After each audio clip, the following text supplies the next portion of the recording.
सभी को जय हिंद, वंदे मातरम।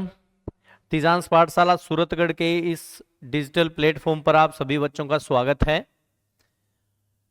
काफ़ी बच्चों के जो पहले के वीडियो थे, जो अपनी टीचिंग मेथड के या यूं कहें क्लोज एनालिसिस है उसके जो वीडियो डाले थे, उसमें आप बच्चों का कमेंट था कि सर ट्रांसफॉर्मेशन का टॉपिक है वो लेके आइए।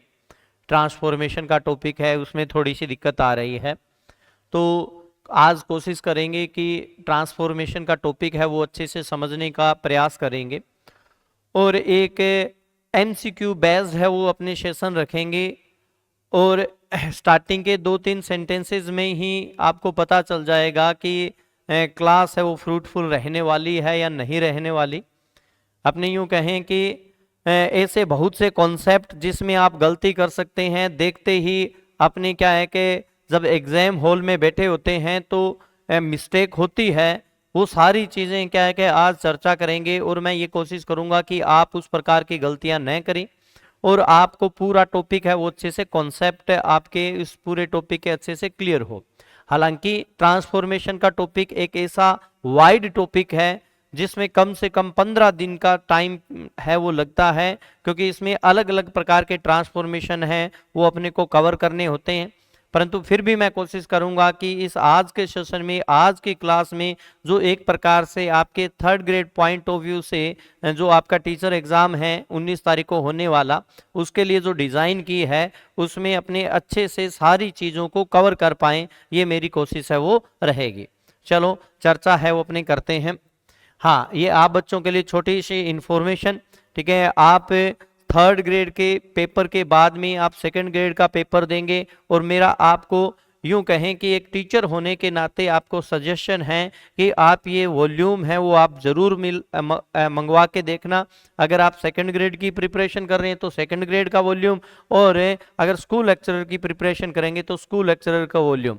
मतलब एक प्रकार से मास्टरमाइंड नोट्स है वो बहुत ही सिस्टमेटाइज एक बच्चे के लिए जिस प्रकार से मटेरियल होना चाहिए उसके अकॉर्डिंग डिज़ाइन किए गए हैं कि एक एवरेज स्टूडेंट भी इनको इजीली क्या है कि समझ सकता है। इस प्रकार से डिज़ाइन किए गए हैं, आपको कहीं पे भी अलग से लिखने की रिक्वायरमेंट है वो नहीं रहेगी। हमारी तरफ से इन वॉल्यूम में ये प्रयास है वो किया गया है, ये आप ज़रूर मंगाएं। इसकी डेमो पीडीएफ देखने के लिए आप तीजांस पाठशाला है, तीजांस पाठशाला का टेलीग्राम चैनल है, उस पर आप ज्वाइन कर लीजिए और तीजांस पाठशाला के टेलीग्राम चैनल पे आप इन दोनों की डेमो पीडीएफ है वो क्या है कि आपको मिल जाएगी।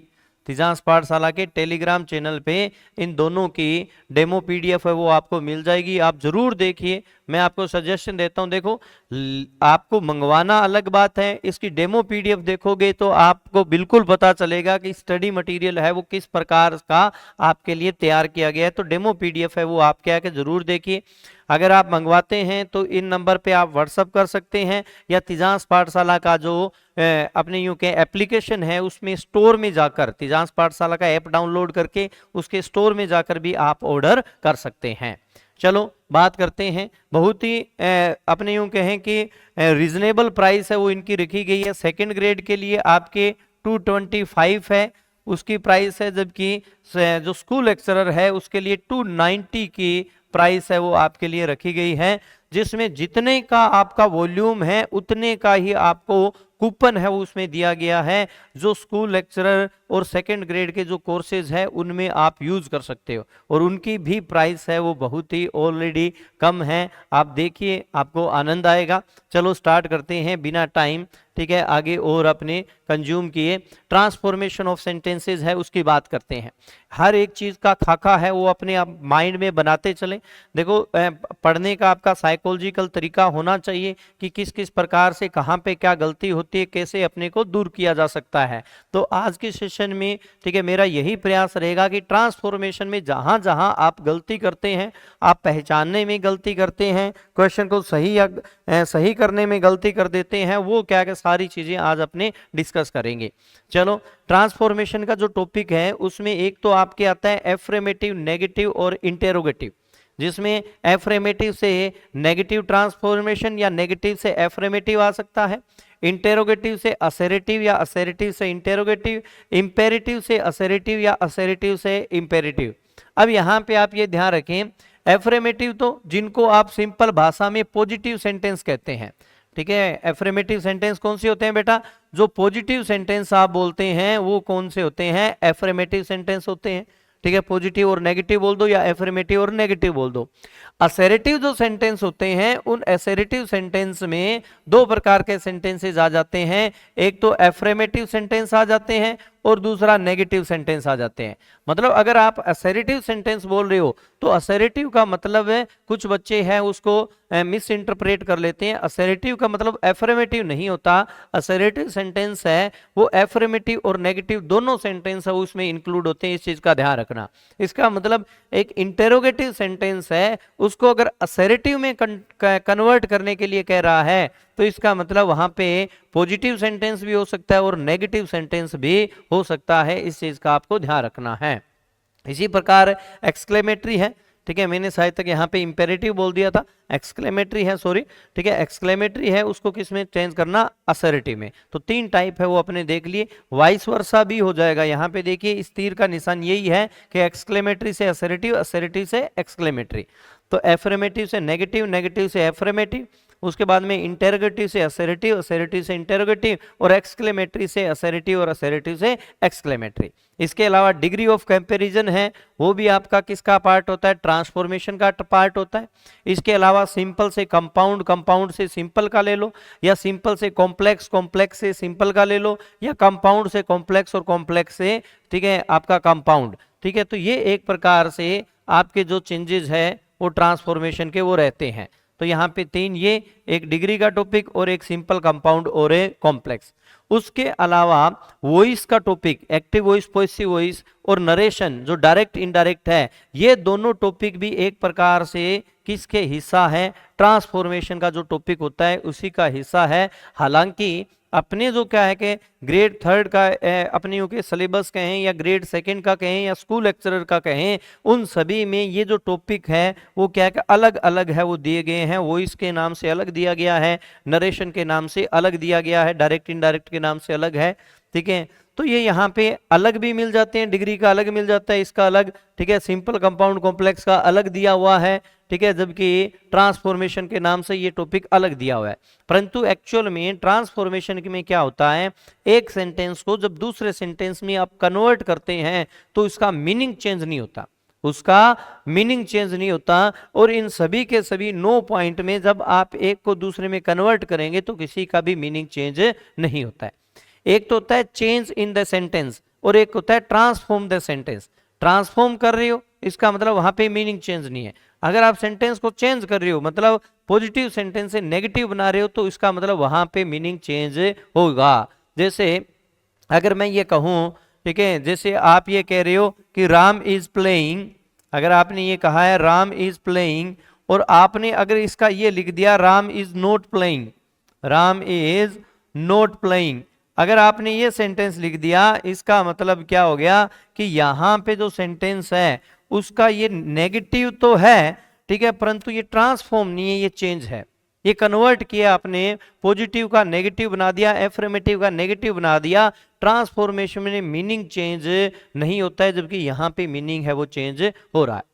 तो यहाँ पे ये आप खास तौर से जब ट्रांसफॉर्मेशन का टॉपिक करें तो आप अपने माइंड में ध्यान रखना हमेशा कि कभी भी ट्रांसफॉर्मेशन में मीनिंग चेंज नहीं होता है, सेंटेंस का मीनिंग चेंज नहीं होता है। तो अब अपने पहले सेंटेंस से लेते हैं और देखते हैं कि क्या आपके ट्रांसफॉर्मेशन का कॉन्सेप्ट क्लियर है क्या। अगर पहला क्वेश्चन बिल्कुल सही है तो इसका मतलब पहला दूसरा जो भी है, ठीक है, तो वहां पे क्या है कि एक प्रकार से अपने यूं कह सकते हैं कि भी आपके क्वेश्चन हैं वो लगभग सही जाएंगे, हर कॉन्सेप्ट है वो लगभग आपका क्लियर है। और अगर क्या स्टार्टिंग के ही 5-10 क्वेश्चनों में दिक्कत आ रही है तो इसका मतलब आगे दिक्कत है वो आएगी आपको। तो यहाँ पे क्या है कि आपके लिए सेशन है वो बहुत ही फ्रूटफुल रहेगा। स्टार्ट करते हैं बेटा, फर्स्ट क्वेश्चन है वो लेते हैं और एग्जाम पॉइंट ऑफ व्यू से सारे क्वेश्चंस हैं उनको डिजाइन किया गया है। तो यहाँ पे बात करते हैं, देखिए फर्स्ट क्वेश्चन है, यहाँ पे देखिए कि अगर आप फर्स्ट क्वेश्चन को पढ़ेंगे और 4 ऑप्शन है वो पढ़ेंगे तो आप देखें कि आप इसका क्या क्वेश्चन है, इसका क्या आंसर है वो करते हैं, जिससे आपको पता चल जाएगा कि आपके कॉन्सेप्ट है वो क्लियर है या अभी क्या है कि आधे अधूरे क्या है कि चीजें आपने की हुई है अच्छे से। क्योंकि देखो इतनी कम सीटें होती हैं, चाहे सेकंड ग्रेड ले लो, फर्स्ट ग्रेड ले लो, आपका क्या है कि ग्रेड थर्ड ले लो, हर किसी में इतने कॉम्पिटिटर है कि आपको लेवल है ना वो अपना अच्छा रखना पड़ेगा। आप कभी भी ये क्या है कि नहीं कह सकते कि भी क्या है कि इतना मैंने पढ़ लिया ये वो ना, बहाना कुछ नहीं होगा। हर एक टॉपिक का कॉन्सेप्ट क्लियर होगा तभी आप एक के क्वेश्चन है वो जुटा पाएंगे और आप क्या है कि इतनी कम सीटों में अपनी क्या जगह बना पाएंगे। कहने को कह सकते हैं कि इतनी सीटें हैं आप फाइट कर कीजिए ये कीजिए ना, ठीक है, कॉन्सेप्ट हर एक चीज का क्लियर है तभी आप क्या है यहाँ पे सक्सेस होंगे, इस चीज का ध्यान रखना। He is too rich not to buy a car. अब यहां पे आप अपने माइंड में सोचें इसका क्या आंसर होगा, फिर मैं आपको बताता हूं। He is so rich that he can not buy a car. He is very poor and can not buy a car. He is so poor that he can not buy a car. He is so rich that he can buy a car. अब जैसे क्या है कि आप इस sentence को पढ़ते हैं तो आपके एक रटा रटाया सा माइंड में एक कॉन्सेप्ट होता है कि जब टू टू आ जाए, ठीक है, तो उसको किस में, सो दैट में कन्वर्ट कर देते हैं और ये बना देते हैं he is so rich that he can not buy a car. या आपने ये कह देंगे कि he is so rich that he can not, so poor that he can not buy a car. आपके कॉन्सेप्ट बिल्कुल गलत बने हुए हैं, इस चीज का आप ध्यान रखना।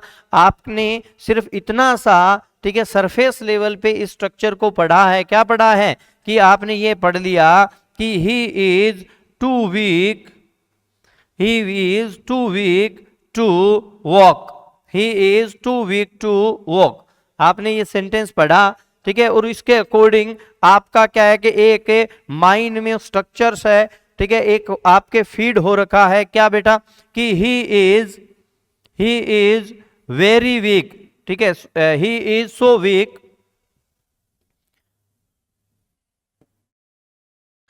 he is so weak that he cannot walk, he cannot walk।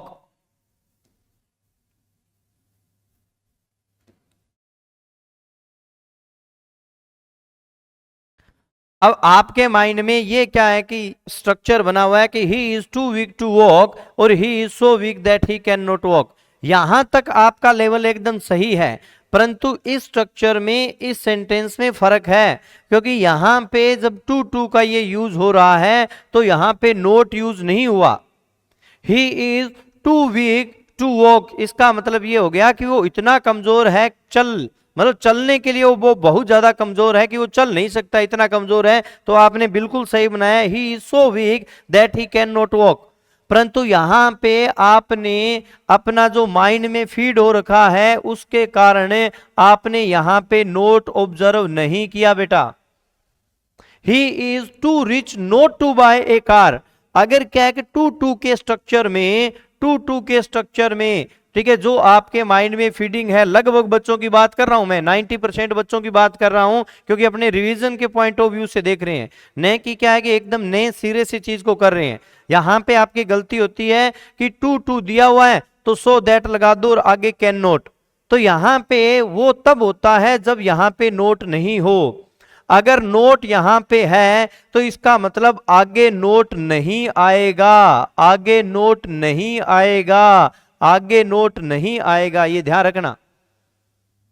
यहां पे, ठीक है, ये होगा, देखो सेंटेंस क्या कह रहा है, ट्रांसफॉर्मेशन का मतलब मीनिंग चेंज नहीं होना चाहिए। और he is too rich not to buy a car का मतलब ये हो गया कि वो क्या है कि इतना तो अमीर है कि वो एक कार खरीद सकता है, इतना। ही इज टू रिच, अगर आप ये बोलते हो he is too weak to walk, इसका मतलब वहां पे नेगेटिव यूज नहीं किया। टू है वो क्या है कि एक प्रकार से नेगेटिव सेंस दे रहा है, परंतु जब दो नेगेटिव मिल जाते हैं तो वो पॉजिटिव सेंस देते हैं। जैसे एक टू और एक आपने क्या लगा दिया, ठीक है, नोट लगा दिया आगे, ठीक है, टू और ए नोट। तो यहां पे न तो आपका ये बनेगा he is so rich that he can not buy a car, very poor नहीं, सो पुअर नहीं, आपका ये बनेगा he is so rich that he can buy a car. आप ऐसे कहोगे कि भी वो इतना अमीर है कि वो एक कार नहीं खरीद सकता, नहीं, आप ये कहोगे ही is so rich that he can buy a car, he can की जगह ही विल आएगा, चल जाएगा, कोई दिक्कत नहीं है। परंतु ये नहीं कह सकते he is so rich that he can not buy a car, वो आपका उसी में चलेगा he is too weak to buy, he is too weak to walk. बिल्कुल।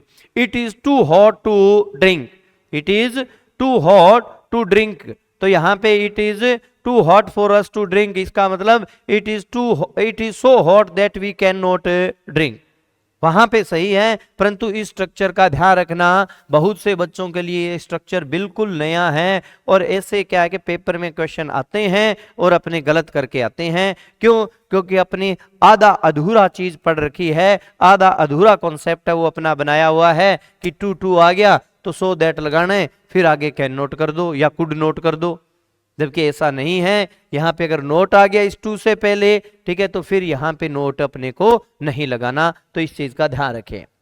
नेक्स्ट स्ट्रक्चर पढ़ें। As soon as the bell rang the students left the class.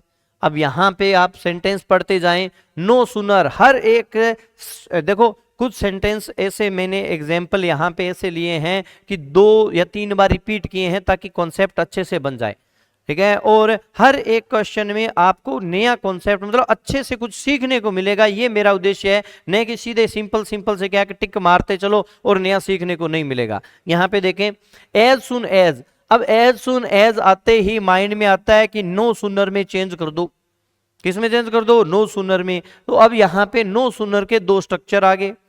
अब यहां पे हार्डली और स्केर्सली में भी क्यों नहीं हो सकता? आपने कभी सोचा है कि भी एज सुन एज है, नो सुनर में चेंज हो गया, ठीक है, परंतु हार्डली और स्केर्सली में भी तो हो सकता है। अब यहां पे एक प्रकार से एज सुन एज अपने क्या कब यूज करते हैं? जब एक घटना घटित होते ही तुरंत दूसरी घटना घटित हो। As soon as the bell rang the student left the class, जैसे ही क्या है बेल बजी, बच्चे हैं वो क्या है कि क्लास है छोड़ के बाहर आ गए। तो इसका मतलब एक घटना घटित होते ही दूसरी घटना घटित हो रही है, तो ये सभी यूज किए जा सकते हैं, नो सुनर भी, हार्डली भी, स्केर्सली भी, परंतु अपने को स्ट्रक्चर आना चाहिए, स्ट्रक्चर सही आना चाहिए। तो यहां पे देखिए no sooner the bell wrong कभी भी नहीं होगा, ये ध्यान रखना, ठीक है। क्यों नहीं होगा? क्योंकि नो सुनर हार्डली स्केर्सली का जो स्ट्रक्चर है, इधर ध्यान से सुन लो बेटा, नो सुनर, ठीक है, या हार्डली कह दो या आपके क्या आ जाएगा? स्केर्सली आ जाएगा। इनका जो स्ट्रक्चर्स होता है, इनके बाद में आपको हेड लगाना है, ये ध्यान रखना, हेड प्लस फिर आपका सब्जेक्ट आएगा और उसके बाद में आपकी वर्ब की थर्ड फॉर्म आएगी और फिर आगे यहां पे वर्ब की सेकंड फॉर्म आएगी। अब कुछ बच्चों के माइंड में थोड़ा सा जैसे होता है ना कि अपने और भी चीज पढ़ी हुई है सर, क्या सर यहाँ पे नो सुनर के बाद में डिड भी देखा है? बताऊंगा एक बार, थोड़ा सा क्या है कि आप यहाँ पे ध्यान रखें कि मैंने एक बार जो बताया उसको कॉन्सेप्ट में माइंड में सेट करें कि नो सुनर हार्डली स्केर्सली, उसके बाद में head plus subject plus verb की थर्ड फॉर्म और उधर क्या है वर्ब की सेकंड फॉर्म। कहने का मतलब है hardly, no sooner, hardly, scarcely वाले में परफेक्ट टेंस आ गया। कौन सा? पास्ट परफेक्ट आ गया। कौन सा आ गया बेटा? पास्ट परफेक्ट आ गया। और दूसरी तरफ है वो क्या आ गया? Past simple. दूसरी तरफ क्या आएगा? पास्ट सिंपल है वो आएगा। अब यहां पे एक चीज और सीखते हैं। क्या चीज सीखते हैं? देखिए हार्ड नो सुनर है, उसके बाद में यहां पे कंजंक्शन आपको देन मिलेगा। नो सुनर का कंजंक्शन क्या होगा? देन। और देन में भी क्या गलती नहीं करनी? THAN होता है, THEN नहीं होता। THAN होता है, THEN नहीं होता। बहुत से बच्चे हैं इसको THEN करके आते हैं कि नहीं सर ये तो हमें पता है कि THAN होता है, ये पता है क्यों होता है, ठीक है, ये भी आज सुन लीजिए। THAN ये इसलिए लगाते हैं क्यों? क्योंकि यहाँ पे नो सुनर एक प्रकार से कंपेरेटिव डिग्री को शो कर रहा है, इसलिए। और कंपेरेटिव डिग्री में अपने क्या यूज करते हैं? THAN देन यूज करते हैं, इसलिए नो सुनर के बाद में क्या आएगा? देन आएगा। हार्डली और स्केर्सली के बाद में क्या आएगा? Conjunction when. हार्डली और स्केर्सली के बाद में अगर कंजंक्शन की बात करें तो कंजंक्शन कौन सा आएगा? व्हेन आएगा। No sooner then, hardly scarcely के बाद में व्हेन। तो इन तीनों के बाद में इधर पास्ट परफेक्ट और दूसरी तरफ आपका क्या आएगा, पास्ट सिंपल है वो यूज किया जाएगा। अब यहां पे देखिए, अभी बताऊंगा मैं, जो आपके माइंड में है वो स्ट्रक्चर भी इसकी बताऊंगा। अब यहां पे देखिए, नो सूनर जो है उसके बाद में यहां पे हैड नहीं आया, इसका मतलब ये स्ट्रक्चर गलत है। हार्डली के बाद में भी नहीं आया, स्केर्सली के बाद में भी नहीं आया, ये भी गलत है। हाँ, वेन आ गए बिल्कुल ठीक है, चलेगा। देन आ गया, एक ये गलती होती है वेन और देन वाली, तो ये सही है। यहां पे इसके बाद में यहां पे पास्ट परफेक्ट में मतलब यहां पे रैंग रैंग सीधा नहीं, ठीक है, यहां पे हैड आना था, यहां पे भी हैड आना था और यहां पे रंग आना था, ठीक है। जैसे यहां पे सेकंड स्ट्रक्चर में आया है, no sooner had the bell rung then the student left the class, तो यहां पे पास्ट परफेक्ट और दूसरी तरफ पास्ट सिंपल। अगर ये स्ट्रक्चर नहीं दिया तो आप बिल्कुल कर सकते हैं no sooner did plus verb की फर्स्ट फॉर्म। नो सूनर क्या बन जाएगा, नो सूनर डिड, ठीक है, मतलब दोनों तरफ पास्ट सिंपल। परंतु ये ध्यान रखें कि नो सूनर अपने बाद में ऑक्सिलरी लेगा। नो सूनर हार्डली स्केर्सली के बाद में ऑक्सिलरी आएगी, चाहे आपका हेड लगा रहे हो, या जैसे नो सूनर के बाद में आपने क्या यूज कर लिया, did plus subject plus verb की फर्स्ट फॉर्म, ये ध्यान रखना। यहां पे फिर क्या है, अगर डिड यूज किया है तो यहां पे क्या आएगी, वर्ब की फर्स्ट फॉर्म। अगर ये स्ट्रक्चर नहीं होता तो क्या होता, no sooner did the bell ring, no sooner did the bell ring than the students left the class. इस चीज का ध्यान रखें। तो ये कॉन्सेप्ट आप अपने अच्छे से माइंड में याद रखें कि एज सुन एज तो है, उसको नो सूनर में चेंज कर रहे हैं, परंतु नो सूनर के बाद में हैड, या हैड नहीं है तो नो सूनर के बाद में डिड, मतलब, और दूसरी तरफ पास्ट सिंपल है वो आएगा, ये ध्यान रखें। और एक चीज और है, एज सुन एज आ रहा है तो यहां पे दोनों तरफ सेकेंड फॉर्म, ठीक है, यहां पे परफेक्ट और सिंपल नहीं होगी, यहां पे रैंक, यहां पे देखो एज सुन एज, आगे और काम आएगी ये चीजें। एज सुन एज में यहां पे पास्ट सिंपल और यहां पे भी पास्ट सिंपल है वो यूज किया जाएगा। और यहां पे हार्डली स्केर्सली के बाद में हेड प्लस वर्ब की थर्ड फॉर्म और कंजंक्शन है वो क्या आएगा, वेन आएगा। तो यहां पे आपका सेकंड वन सही है, ध्यान रखेंगे। नेक्स्ट वन बात करते हैं, only A brave man can face such a situation. Only A brave man, meaning change नहीं होना चाहिए, ध्यान रखना, ट्रांसफॉर्मेशन में मीनिंग चेंज नहीं होता। तो यहां पे only A brave man can face such a situation, इसका मतलब केवल जो बहादुर आदमी है वो ही क्या है, ऐसी सिचुएशन है उसका सामना कर सकते हैं। तो आप मीनिंग देखिए, a brave man alone can face such a situation, no man but a brave one can face such a situation, none except a brave man can face such a situation, और all of the above.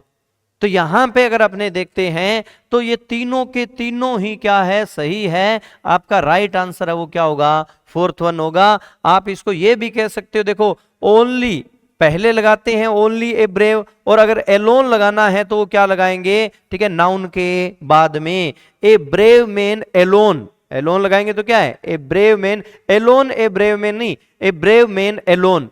तो बात यही है, ठीक है, कोई भी व्यक्ति नहीं, परंतु कौन, केवल बहादुर है वो क्या क्या इसी सिचुएशन का सामना कर सकते हैं। तो no man but a brave one, क्या सर यहां पे वन क्यों आया, क्यों, क्योंकि मेन का जो रिपीटिशन है उसको खत्म करने के लिए क्या का वन यूज किया, इस चीज का ध्यान रखें, ठीक है। No man but a brave one, इसलिए क्या वहां पे वन है वो यूज किया गया है। नन कोई भी नहीं, एक्सेप्ट ए ब्रेव मैन, क्या सर यहां पे ब्रेव मैन क्यों लगा दिया, क्योंकि आगे यहां पे सीधा नन यूज किया, नो मैन यूज नहीं किया, इसलिए यहां पे क्या लगा दिया, ठीक है, मैन यूज कर लिया। तो यहां पे जो बट का जो मीनिंग है ना बेटा, वो बट का मीनिंग होता है एक्सेप्ट, चाहे एक्सेप्ट कह दो या बट कह दो, एक ही बात है। तो तीनों के तीनों हैं वो इसके ट्रांसफॉर्मेशन हो सकते हैं, आप चीज ध्यान रखें, रट्टा नहीं मारें, चीजों को समझें, क्योंकि ट्रांसफॉर्मेशन में मीनिंग चेंज नहीं होगा, तीनों का मीनिंग वही है जो आपके सेंटेंस में दिया हुआ है कि केवल बहादुर आदमी है वो क्या कैसी सिचुएशन का सामना कर सकता है। तो तीनों वही है, तो यहाँ पे फोर्थ वन है वो राइट आंसर होगा। नेक्स्ट वन बात करते हैं, अनलेस यू वर्क हार्ड। अब ये ध्यान रखना, अनलेस और अनटिल वाले क्लोज में कभी भी, ठीक है, नोट यूज नहीं होता, क्योंकि अनलेस और अनटिल है वो नेगेटिव खुद होते हैं। हाँ, ठीक है, कुछ बच्चे गलत है वो क्या है कि इसको यूं कहें इंटरप्रेट कर लेते हैं, गलत कॉन्सेप्ट बना लेते हैं। मैं ये कह रहा हूं कि अनलेस और अनटिल वाले क्लोज में नोट यूज नहीं होता, न कि मैं ये कह रहा हूं कि अनलेस और अनटिल वाले सेंटेंस में नोट यूज नहीं होता। तो यहां पे आप ये देखिए, ये क्लोज है अनलेस वाला, इसमें नोट नहीं मिलेगा, आगे वाले में आ सकता है, जैसे यहां पे दिया हुआ है यू विल नॉट सक्सीड। तो यहां पे क्या है कि अनलेस यू वर्क हार्ड, कि जब तक तुम कठिन मेहनत नहीं करते हो तुम सफल नहीं होगे। तो if you do not work hard you will not succeed, बिल्कुल सही है। If you work hard you will succeed, ये नहीं कहा है उसने, ठीक है, ऊपर वाले सेंटेंस में ये नहीं कहा है, ठीक है, एक minute. If you unless you work hard, ठीक है, you will not succeed, if you work hard you will succeed, ठीक है, you will succeed if you, हाँ बिल्कुल ठीक है, तीनों मीनिंग ही यहाँ पे क्लियर हो रहे हैं। ऊपर वाले सेंटेंस में उसने कहा है कि अनलेस यू वर्क हार्ड, कि जब तक तुम कठिन मेहनत नहीं करोगे तुम सफल नहीं होगे। यहाँ पे भी यही मतलब है कि if you do not work hard, तो यहाँ पे अनलेस की बजाय क्या यूज कर लिया, इफ। तो यहाँ पे अनलेस नोट है तो इसलिए यहाँ पे नोट लगाना पड़ गया। तो if you do not work hard you will not succeed, ये भी मतलब सही हो गया। और इफ यू वर्क हार्ड, यदि तुम कठिन मेहनत करोगे तो सफल हो जाओगे, नहीं करोगे तो सफल नहीं होगे। और इसका स्ट्रक्चर है, ठीक है, वो आगे पीछे कर दिया तो इस प्रकार कर सकते हैं, you will succeed if you work hard. तो तीनों के तीनों यहां पे भी बिल्कुल सही है, तो इसका भी राइट आंसर है वो क्या होगा, फोर्थ वन होगा। फिफ्थ जो क्वेश्चन है उसको देखिए आप, ही denied that he had taken the money. इसके मीनिंग को समझेंगे और फिर क्या है कि इसका जो करेक्ट आंसर है वो आप चूज कीजिए। He denied that he had taken the money, he refuse taking the money, he said that he does not take the money, he did not admit having taken the money, और he was denied taking the money. अब यहां पे अगर आप क्या है इस sentence को देखते हैं, जैसे पहला देखो, पहले तो अपने को सेंटेंस का मीनिंग समझ में आना चाहिए तभी तो अपने ट्रांसफॉर्म करेंगे। ऊपर वाला सेंटेंस क्या कह रहा है कि वो उसने डिनाई कर दिया, उसने मना कर दिया, किस चीज से नकार दिया, कि उसने क्या है कि रुपया लिया है, उसने मनी है वो ली है, इस बात से उसने इनकार कर दिया कि मैंने रुपए लिए हैं, इस बात से वो इनकार कर रहा है। तो पहला जो आपका ऑप्शन है वो तो ये कह रहा है कि ही रेफ्यूज टेकिंग द मनी, कि वो क्या है कि धन लेने से मना कर रहा है, जबकि ऊपर वाला सेंटेंस है उसका मीनिंग ये नहीं है कि वो धन लेने से मना कर रहा है, जबकि ऊपर वाले का मीनिंग ये है कि उसने किस बात से मना किया है, कि उसने रुपए लिए हैं, इस बात से वो क्या है कि अपने यूं कहते हैं ना कि भी मुकर रहा है, या इस बात से वो मना कर रहा है। तो ये तो बिल्कुल ही गलत है। दूसरा, ही said that he does not, ये भी स्ट्रक्चर बिल्कुल गलत है, क्योंकि इधर तो ही सेड आ गया और इधर क्या आ गया, डज नॉट। ठीक है, उसने क्या कहा कि वो रुपए नहीं लेता है, he does not take the money, वो रुपए नहीं लेता है, जबकि ऐसी बात नहीं है। He denied that he had taken the money. Fourth option देखिए, he was denied taking the money, ये एक प्रकार से पैसिव है, परंतु यहां पे इसका मीनिंग क्या है, उसको रुपए लेने से मना कर दिया, उसने मना नहीं किया, उसको मना कर दिया गया। ठीक है, भी आप रुपए मत लो। He was denied taking the money, he was denied taking the money. तो यहां पे ये भी क्या हो गया, बिल्कुल गलत, उसको मना नहीं किया गया है। ही वॉज डिनाइड, उसको मना नहीं किया गया कि आप रुपए मत लो, उसने क्या है कि इस चीज से इनकार किया है कि उसने रुपए लिए थे, जो इस सेंटेंस में क्लियर हो रहा है।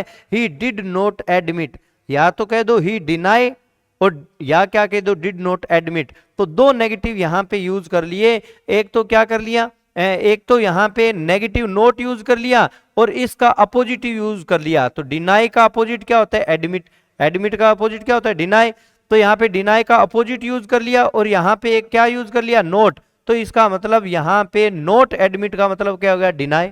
तो ही did not admit having taken the money, उसने इस बात से क्या किया है, ठीक है, इस बात को स्वीकार नहीं किया कि उसने रुपए लिए थे, हैविंग टेकन द मनी। तो यहाँ पे जो सही आपका आंसर है वो 3 नंबर होगा। ठीक है, पहला किसी भी सूरत में नहीं है, दूसरा और चौथा किसी भी सूरत में नहीं है। तो राइट आंसर है वो क्या है, 4th नंबर है। लैंग्वेज का सेंस धीरे धीरे अगर आप डेवलप होगा तभी क्या है कि आप सेंटेंस को समझोगे। मैं फिर से कह रहा हूं, ट्रांसफॉर्मेशन का मतलब मीनिंग चेंज नहीं होना चाहिए, और यहां पे इन सभी में मीनिंग चेंज हो रहा है, इस चीज का ध्यान रखना। ही रेफ्यूज टेकिंग द मनी का तो मतलब ये हो गया रुपए लेने से उसने इनकार कर दिया।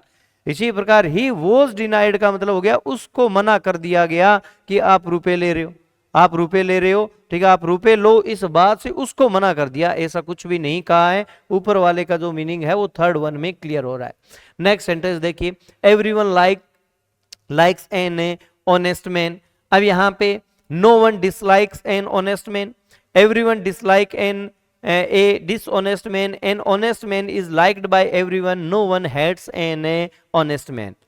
अब यहां पे ठीक है क्या पूछा है, correct negative from without changing meaning. Negative पूछा है, नेगेटिव, इसका मतलब जहां पे नेगेटिव नहीं है वो तो होगा ही नहीं, ये नेगेटिव नहीं है। N honest man is liked by everyone, जबकि ठीक है पैसिव बनाने के लिए नहीं कहा, यहां पे तो एक प्रकार से क्या बन रहा है, पैसिव बन रहा है, जबकि तो उसने क्या कहा है, नेगेटिव आप ट्रांसफॉर्म करिए, और इसमें कोई नेगेटिव वर्ड नहीं है, इसमें भी कोई नेगेटिव नहीं है। Everyone dislike and dishonest man, जबकि इसका मीनिंग भी क्या है अलग है। ऊपर वाले का मीनिंग है कि प्रत्येक व्यक्ति है वो क्या है कि ऑनेस्ट मैन है उसको लाइक करता है, जबकि यहाँ पे कह रहा है भी प्रत्येक व्यक्ति है वो डिसऑनेस्ट मैन को डिसलाइक करता है, ये तो नहीं है। वहां पे तो ऑनेस्ट मैन को लाइक करने की बात है कि भी प्रत्येक व्यक्ति ऑनेस्ट मैन को लाइक करता है। अब no one hates an honest man, किसी बच्चे के ये भी माइंड में आ रहा है कि भी कोई भी है वो ऑनेस्ट मैन को हेट नहीं करता। अगर यहां पे होता बेटा love, everyone loves N honest man, तब आप आंसर है वो आप ये करते, आपका आंसर ये बिल्कुल सही होता कि no one hates an honest man. अगर वहां पे लव्स होता, क्योंकि लव का अपोजिट क्या है, हेट है, परंतु यहां पे लाइक है और लाइक का अपोजिट क्या होगा, डिसलाइक। तो यहां पे no one dislikes an honest man, तो फर्स्ट वन है वो क्या होगा आपका राइट आंसर होगा, नहीं कि ठीक है बाकी तीनों में से कोई ऑप्शन होगा। नेक्स्ट क्वेश्चन की बात करते हैं, करते कैसे हैं, देखो एवरीवन है उसको नेगेटिव बनाने के लिए नो वन यूज कर लिया और इसका अपोजिट यूज कर लेते हैं। एवरीवन का क्या कर लेते हैं, नो वन, और लाइक का अपोजिट हो गया डिसलाइक, कोई भी वर्ड है, एग्री का डिसएग्री, इस प्रकार से ठीक है एक नेगेटिव यूज करते हैं, ठीक है, और एक क्या है का अपोजिट यूज करते हैं, तब आपका क्या है इस प्रकार से ट्रांसफॉर्म होगा। He was so tired that he could not stand. जो पहला आपका सेंटेंस था जो मैंने आपको बताया था, एक उदाहरण साथ में दिया था कि he is too weak to walk, और आपने क्या चेंज किया, माइंड में क्या था कि he is so weak that he can not walk, जबकि यहां पे सेम वही उल्टा है, मतलब सो दैट ऊपर दे दिया और आपको टू में कन्वर्ट करना है। ही is so tired that he could not stand, तो यहां पे जब ये नोट दिया है तो ये नोट हट जाएगा, और अगर यहां पे नोट नहीं होता तो टू में जब आप कन्वर्ट कर रहे हो तो इस टू से ठीक पहले आपको नोट लगाना पड़ता, ये आप ध्यान रखें।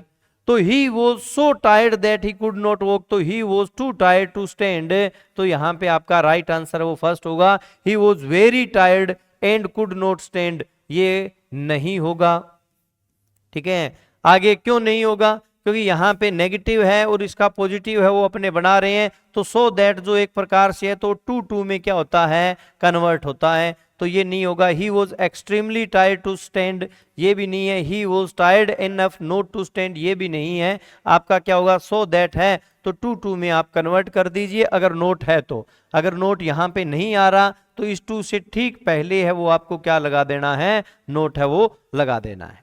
आगे बात करते हैं, there is the best book I have ever read, this is the best book I have ever read, तो यहां पे ट्रांसफॉर्म करेंगे तो देखिए, I have never read a better book than this book is better than all books, no book is best except this, I never read such a best book. अब यहां पे आप ये देखिए सेंटेंस क्या कह रहा है, this is the best book I have ever red, ये क्या है बेस्ट बुक है जो क्या है अब तक मैंने पढ़ी है उनमें ये क्या है बेस्ट बुक है। This is the best book I have ever red, ठीक है, अब तक मैंने जो भी कोई किताब पढ़ी है उनमें ये बेस्ट है। लास्ट ऑप्शन कह रहा है आई never read such a best book, मैं कभी भी क्या कि इस प्रकार की बेस्ट बुक नहीं पढ़ता हूं, गलत हो जाएगा। नो बुक इज बेस्ट, ठीक है, एक्सेप्ट दिस, ये भी नहीं है, सुपरलेटिव है, बिना दे के यूज कर रहा है, नो के साथ में यूज कर रहा है, ठीक है, तो नो बुक अगर आप ये लगा रहे हो तो no book is best except this बिल्कुल ही गलत है, ये तो कह ही नहीं रहे, वो तो खुद के पढ़ने की बात कर रहा है। This book is better than all books, ऐसी भी कोई बात नहीं है, वो ये कह रहा है मैंने अब तक जितनी किताबें पढ़ी है ना उनमें ये बेस्ट है, न कि ये कह रहा कि भी ये सभी किताबों से ये किताब बेस्ट है, ऐसा नहीं कहा है। मीनिंग चेंज नहीं होना चाहिए, ठीक है, और मीनिंग चेंज इसमें नहीं हो रहा। I have never read a better book than this, ठीक है, मैंने इससे अच्छी किताब है वो कभी भी नहीं पढ़ी। I have never read a better book than this, तो फर्स्ट वन है वो आपका करेक्ट आंसर होगा।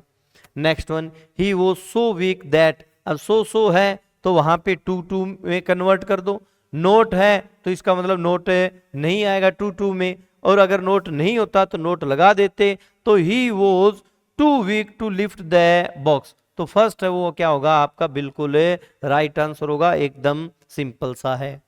नेक्स्ट वन बात करते हैं, it is too cold for us to go out, तो यहां पे देखिए इट इज टू तो हो गया, परंतु इससे टू से पहले फॉर अस है, इसका मतलब दैट के बाद का जो क्लोज होगा, ठीक है, तो अस के अकॉर्डिंग यहां पे सब्जेक्ट क्या हो जाएगा बेटा वी, तो यहां पे देखिए it is so cold that we can not go out, तो यहां पे फर्स्ट वन ही आपका बिल्कुल राइट आंसर है।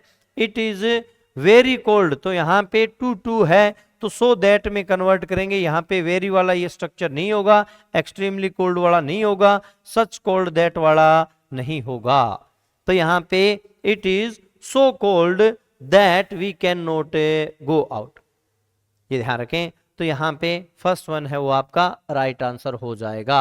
नेक्स्ट वन बात करते हैं, he is too proud to beg, यहां पे इस प्रकार के सेंटेंस में गलती नहीं होनी चाहिए, ये काफी अपने रिपीट कर रहे हैं, तो टू हो गया, इसका मतलब सो और दैट में कन्वर्ट कर दीजिए, ही is so proud that he does not bag, तो फर्स्ट वन है वो आपका राइट आंसर हो जाएगा, और कोई भी आपके राइट आंसर है वो नहीं होंगे।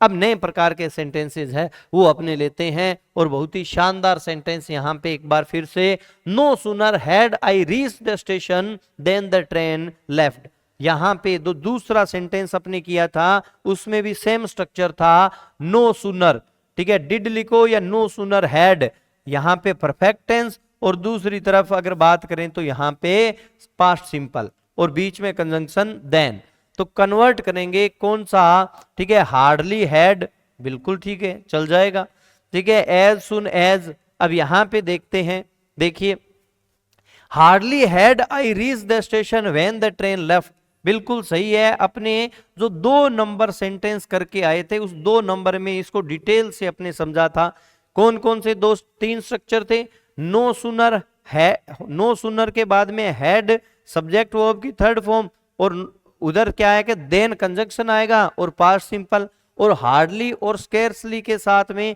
फिर से परफेक्ट, और उधर व्हेन, इनके तुरंत बाद में क्या आएगा, हैड आएगा, तो ये बिल्कुल सही स्ट्रक्चर मिल रहा है कि hardly had I reach the station, ऊपर वाले में क्या कह रहा है कि भाई मैं मुश्किल से स्टेशन पे पहुंचा था कि ट्रेन है वो रवाना होगी, यही बात ये क्या है कि फर्स्ट वन में क्या कह रहा है, यही सेम इसका नोशन है वो सेम क्लियर है।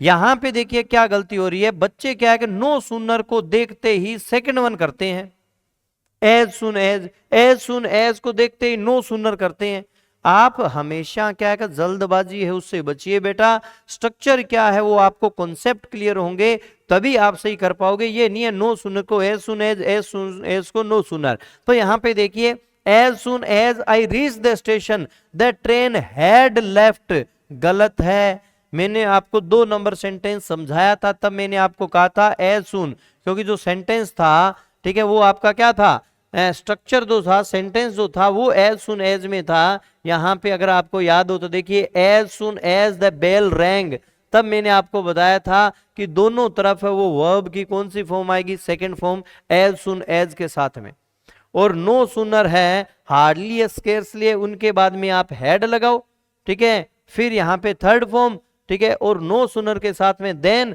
हार्डली और स्केर्सली के साथ में क्या लगाना है, व्हेन, और दूसरी तरफ सेकंड फॉर्म। सेम यही बात है वो यहाँ पे इस स्ट्रक्चर में अपने को मिल गई, नो सुनर के साथ में हैड और देन। अब यहाँ पे हार्डली, हैड, व्हेन बिल्कुल सही चलेगा, परंतु एज सुन एज के साथ में दोनों तरफ है वो सेकंड फॉर्म आएगी, ये नहीं है इधर सेकंड और उधर है, ठीक है, परफेक्ट आएगा, तो ये गलत हो जाएगा। बहुत से बच्चों के माइंड में सीधा सा ये कॉन्सेप्ट होता है कि नो सुनर को एज सुन एज में कन्वर्ट कर दो और एज सुन एज को नो सुनर में कन्वर्ट कर दो। इस प्रकार से अपने को नहीं करना, इन गलतियों से बचना है, ठीक है। आई reach the station and left the train, ये तो बिल्कुल भी नहीं होंगे, तो यहाँ पे फर्स्ट वन है वो राइट होगा, ये गलती नहीं करनी।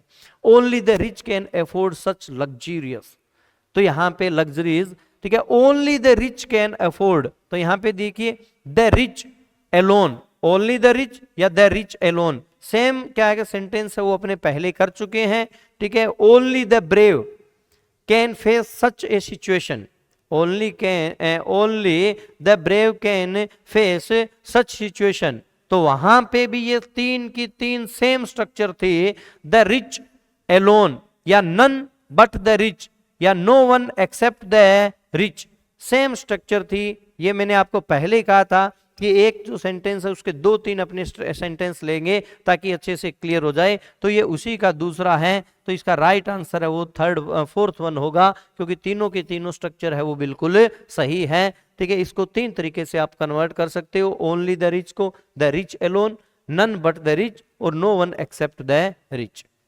नेक्स्ट वन बात करते हैं, unless you obey the rules you will be punished, तो यहाँ पे ठीक है अनलेस वाले स्ट्रक्चर में नोट यूज नहीं होता, परंतु अनलेस की जगह अगर आप इफ लगाते हो तो फिर आपको नोट यूज करना पड़ेगा। तो जैसे बात करें if you do not obey the rules you will be punished, बिल्कुल सही है, क्योंकि ऊपर वाला तो यही कह रहा है कि unless you obey the rules, कि जब तक तुम रूल को ओबे नहीं करोगे तो तुम्हें सजा मिलेगी, ठीक है, तुम्हें दंड मिलेगा। तो यही बात है, if you do not obey the rules you will be punished, you will be punished if you obey the rule, बिल्कुल गलत है, अगर रूल को ओबे करोगे तो पनिश किया जाएगा। You will not be punished if you obey the rule, ठीक है, अगर क्या है कि तुम रूल को ओबे करोगे तो तुम्हें पनिश नहीं किया जाएगा। तो यहां पे एक प्रकार से if you do not obey the, बिल्कुल मीनिंग है वो चेंज हो गया, क्योंकि ऊपर वाला ये कह रहा है कि अगर क्या है unless you obey the rule, इसका मतलब अगर आप रूल है उनको फॉलो नहीं करोगे तो पनिश किया जाएगा, जबकि यहाँ पे ये कह रहा है कि ओबे करोगे तो नहीं किया जाएगा। तो इससे अच्छा फर्स्ट वन है, उसमें आपका मीनिंग है वो बिल्कुल क्लियर हो रहा है, तो राइट आंसर है वो क्या होगा, फर्स्ट होगा। नेक्स्ट वन बात करते हैं, ही denied having broken the window, same structure है वो अपने पहले देख चुके हैं, ठीक है, किसमें देख चुके हैं, ये देखिए यहाँ पे शायद 5th नंबर सेंटेंस था अपना, ही denied that he had taken the money, he denied that he had taken the money, तो he did not admit having taken the money। अब इसका क्या बना दिया, सेंटेंस बना दिया और फिर क्या है उसका ट्रांसफॉर्मेशन पूछ लिया। तो यहां पे ठीक है सेम टू सेम यहां पे आपके 15 नंबर सेंटेंस में आ गया, he denied having broken the window, sentence देखिए आप, he refused to break the window, he said that he did not break the window, he was denied breaking the window और he admitted breaking the window. तो यहां पे क्या है कि आप सेंटेंसेस देखिए आपको पता चलेगा कि इसका क्या होना चाहिए। यहां पे ऊपर वाला सेंटेंस है वो ये कह रहा है he denied having broken the window, उसने किस बात से मना कर दिया कि भी उसने विंडो तोड़ी है, उसने खिड़की तोड़ी है, इस बात से मना कर दिया, ठीक है। तो यहां पे पहला नहीं होगा, ध्यान रखना, क्यों नहीं होगा, he refuse to break the window, उसने विंडो तोड़ने से मना कर दिया, नहीं, उसने इस बात से मना किया है कि उसने विंडो तोड़ी थी। तो यहां पे तो एक प्रकार से हो गया he refuse to break the window, window तोड़ने से मना कर दिया, या ही एडमिटेड, उसने स्वीकार किया क्या भी, ब्रेकिंग द विंडो, विंडो तोड़ने की क्या है कि एक प्रकार से उसने स्वीकार किया, इससे तो बात है ही नहीं। He was denied breaking the window, ये भी गलत है, उसको मना कर दिया गया विंडो तोड़ने से, ये भी क्या है कि बिल्कुल गलत है। ही सैड, उसने कहा, that he did not break the window, कि उसने विंडो नहीं तोड़ी। मतलब he denied having broken the window का मीनिंग है वो किस में क्लियर हो रहा है, सेकंड वन में क्लियर हो रहा है। तो अच्छे लेवल है उसकी आपकी प्रैक्टिस होगी तभी ट्रांसफॉर्मेशन है वो आप कर पाएंगे। नेक्स्ट वन है, बात करते हैं, एवरीवन एडमायर्ड हर ब्यूटी, हर किसी ने क्या है उसकी ब्यूटी, उसकी सुंदरता को क्या किया, एडमायर किया। तो no one fail to admire her beauty. No one dislike, तो एडमायर और डिसलाइक का तो कोई संबंध ही नहीं है, लाइक डिसलाइक हो जाता। एवरीवन लाइक्ड हर ब्यूटी, नहीं, ठीक है। नन एडमायर्ड हर ब्यूटी, बिल्कुल अपोजिट हो गया। यहां पे तो ये कह रहा है कि प्रत्येक व्यक्ति ने उसकी ब्यूटी को एडमायर किया, और यहां पे ये कह रहा है कि उसने किसी ने एडमायर नहीं किया, तो गलत। फर्स्ट वन होगा, no one failed to admire her beauty, मतलब कोई भी क्या है उसकी ब्यूटी को अपनी उसकी ब्यूटी की प्रशंसा करने में चूका नहीं, ठीक है। हर किसी ने उसकी ब्यूटी की प्रशंसा की, तो no one failed to admired beauty. तो यहां पे एक प्रकार से फर्स्ट वन है वो क्या हो जाएगा, राइट आंसर होगा। नेक्स्ट वन बात करते हैं, this question is easier than any other question in the paper. बहुत ही अच्छे सेंटेंस है, ध्यान से कीजिए। This question is easier than any other question in the paper. ये क्वेश्चन है वो बाकी किसी भी क्वेश्चन से ज्यादा इजी है। मीनिंग समझा करो फिर ट्रांसफॉर्मेशन पे जाया करो। तो यहां पे देखिए, this is the easiest question in the paper. क्या इस सेंटेंस में ये मीनिंग है क्या कि ये क्या है कि जो क्वेश्चन है वो सबसे ज्यादा इजी है? नहीं, this is easier than any other question in the paper. ठीक है। This question is easier than any other question in the paper, बिल्कुल सही है कि भी ये क्वेश्चन है वो क्या है कि बाकी किसी भी क्वेश्चन है किसी दूसरे क्वेश्चन से ज्यादा इजी है। इसका मतलब वो क्वेश्चन क्या हो गया, सबसे ज्यादा इजी। तो this is the easiest question in the paper, तो फर्स्ट वन है वो आपका राइट आंसर हो जाएगा, ठीक है। No question is easy except this, इस क्वेश्चन के अलावा कोई भी क्वेश्चन इजी नहीं है, ये बात तो नहीं की। कोई भी इजी नहीं है ये तो नहीं कहा उसने, ये कहा कि ये क्या है कि बाकी सभी से ज्यादा इजी है, ये यहां पे क्लियर हुआ है। This question is very easy, गलत।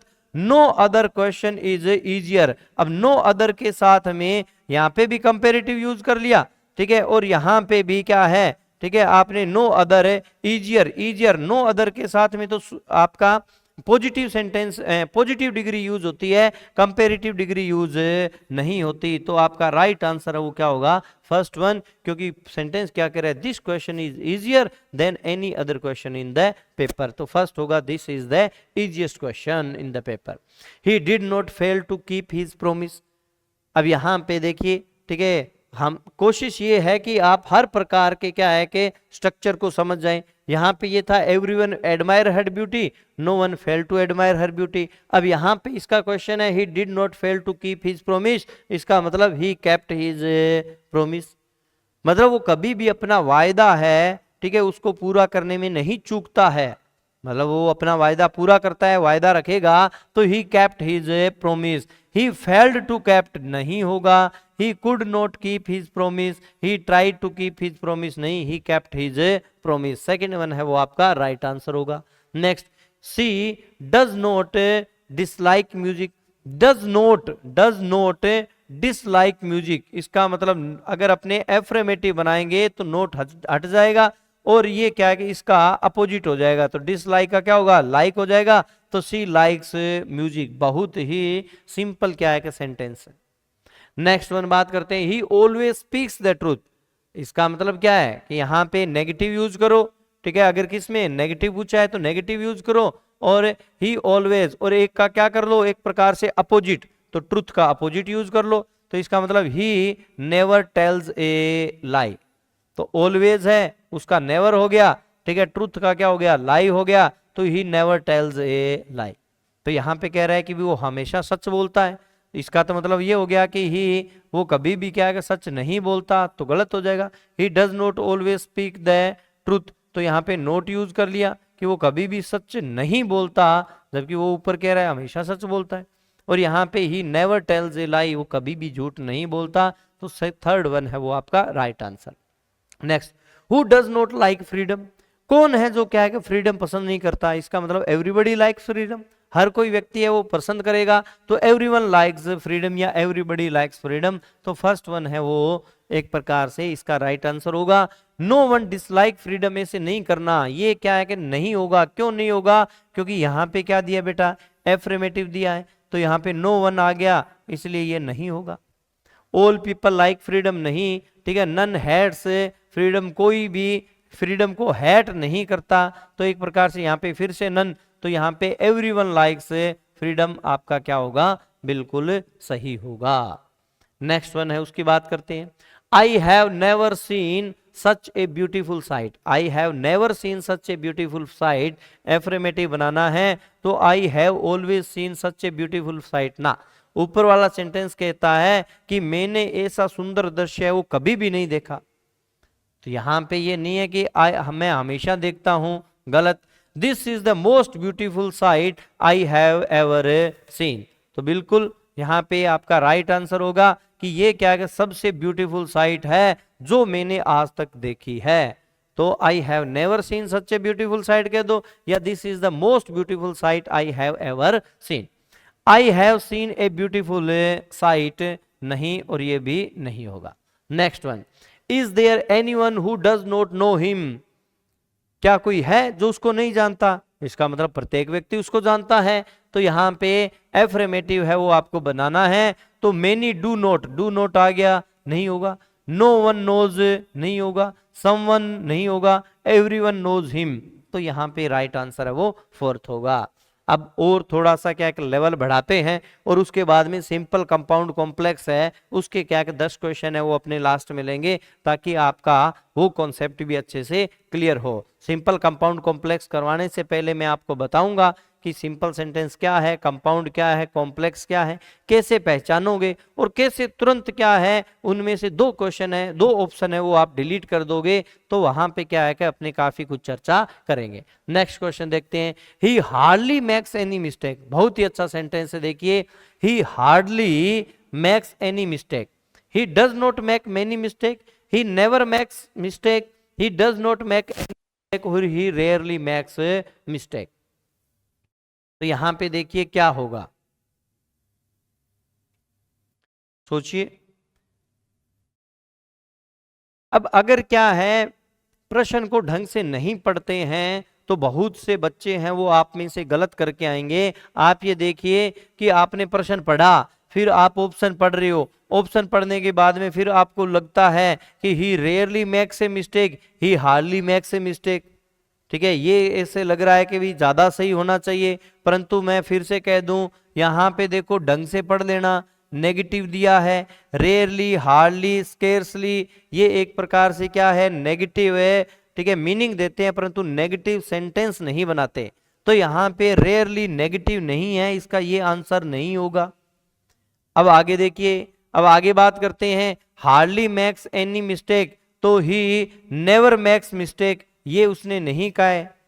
उसने ये नहीं कहा है कि भी वो कभी मिस्टेक नहीं करता, उसने ये कहा है कि भी वो मुश्किल से ही कोई मिस्टेक करता है। इसका मतलब ही does not make many mistake, वो ज्यादा गलतियां नहीं करता, वो ज्यादा गलतियां नहीं करता, मुश्किल से ही क्या है कि कोई गलती होती है, तो सेम मीनिंग है वो फर्स्ट में क्लियर हो रहा है।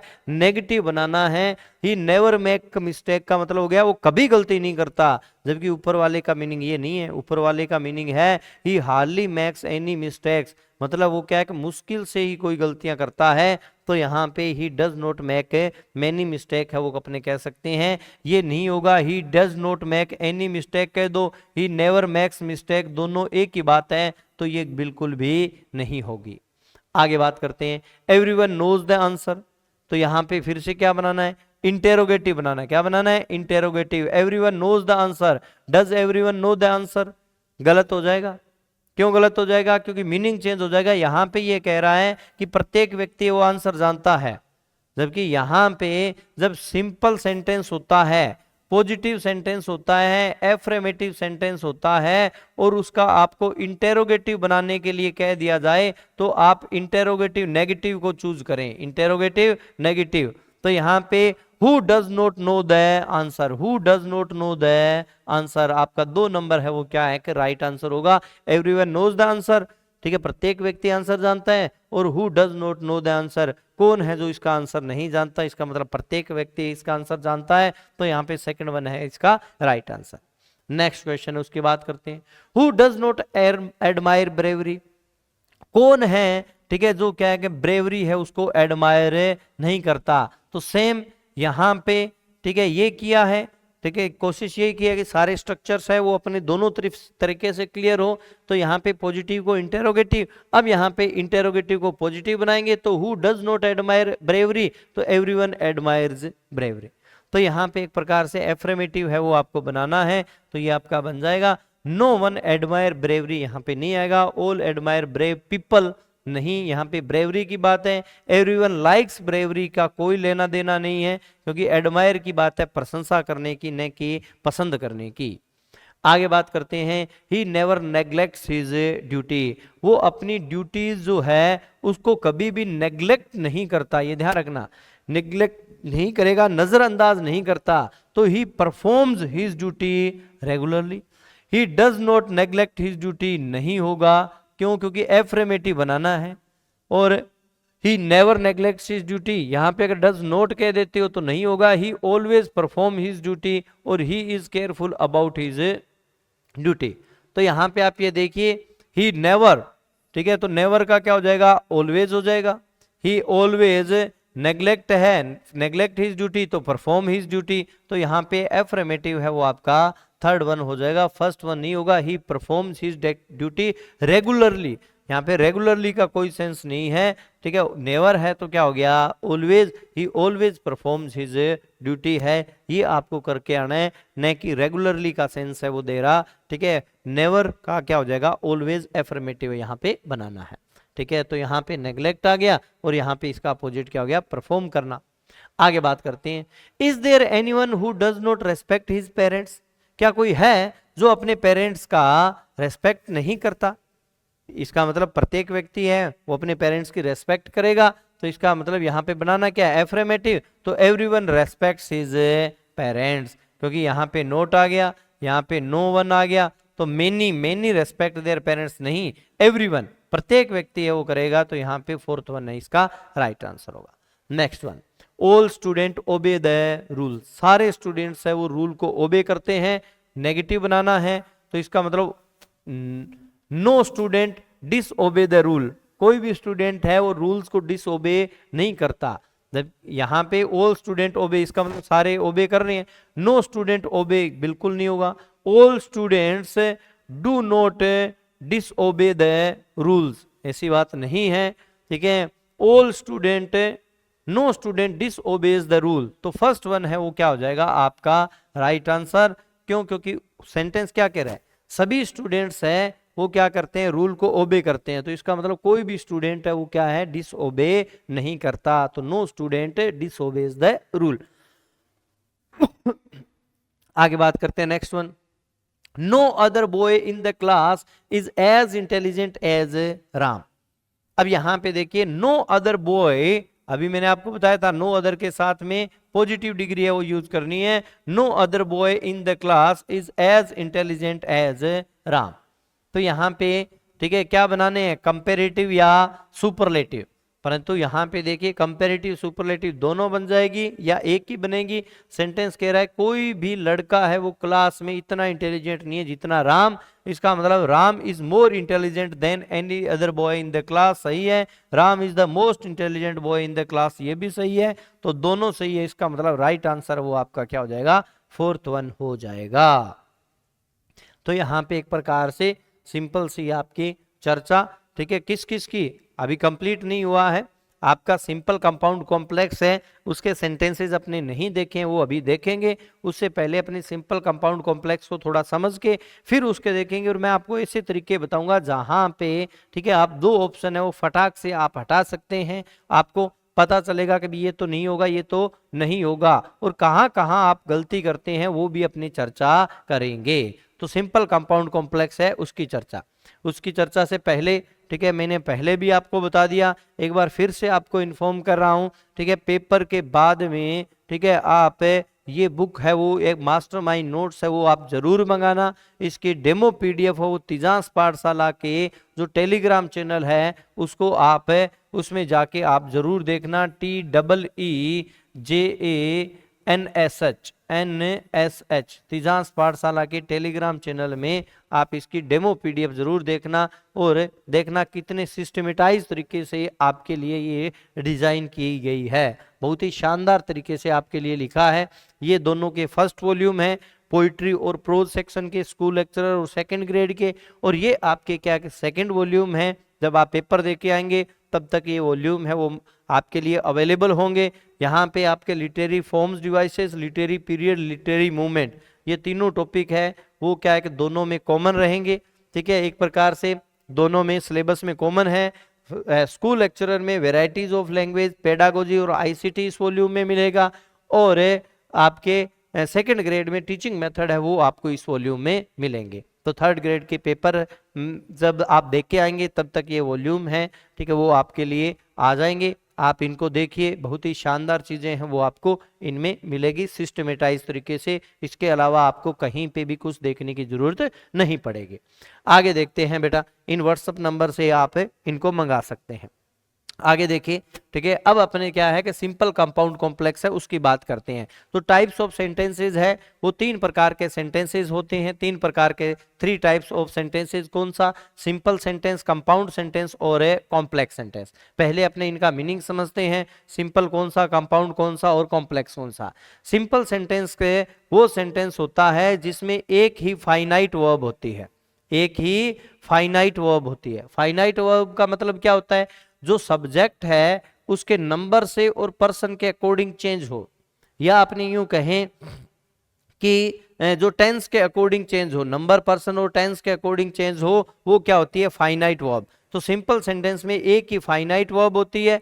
कहने का मतलब सब्जेक्ट, केवल एक ही सब्जेक्ट और वर्ब से जो मिलकर बना हो, ठीक है, जो प्रेडिकेटर से मिलकर बना हो, वो आपका क्या है? सिंपल सेंटेंस होगा।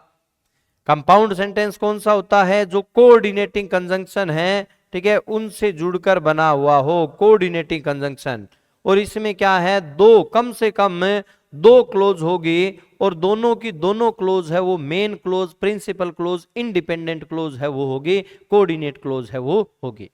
आगे कॉम्प्लेक्स की भी बात करेंगे। तो सिंपल सेंटेंस आप ये देखिए, a sentence which has one subject और वन फाइनाइट वर्ब, एक सब्जेक्ट और एक फाइनाइट वर्ब्स है उससे मिलकर बना होता है, वो सिंपल सेंटेंस है वो कहलाएगा। दूसरे शब्दों में कहें तो ये simple sentence is made of two part, दो पार्ट होते हैं उसके, एक सब्जेक्ट और दूसरा उसका एक प्रेडिकेट है। वो सब्जेक्ट को छोड़कर सारा का पार्ट है वो क्या हो जाएगा? प्रेडिकेट।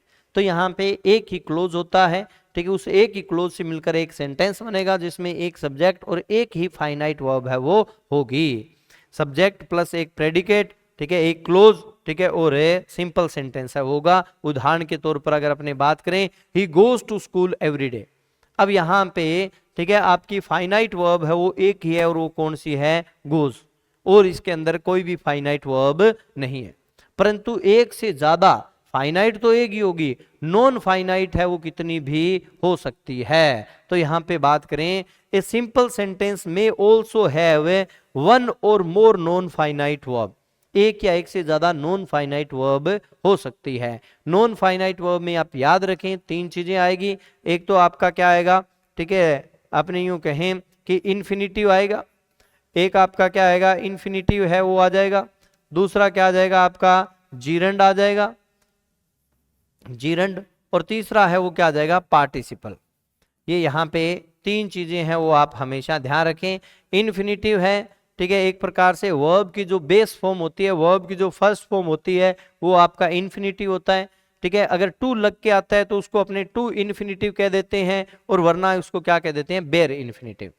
दूसरा जीरंड, वर्ब में क्या लग जाए? आईएनजी लग जाए, और वो किसका काम करे? नाउन का काम करे। किसका काम करे बेटा? नाउन का काम करे, तो वो क्या होगा? जीरंड। और वर्ब में अगर क्या लग जाए? आईएनजी लग जाए, ठीक है, और वो किसका काम करे? पार्टिसिपल का। किसका काम करे?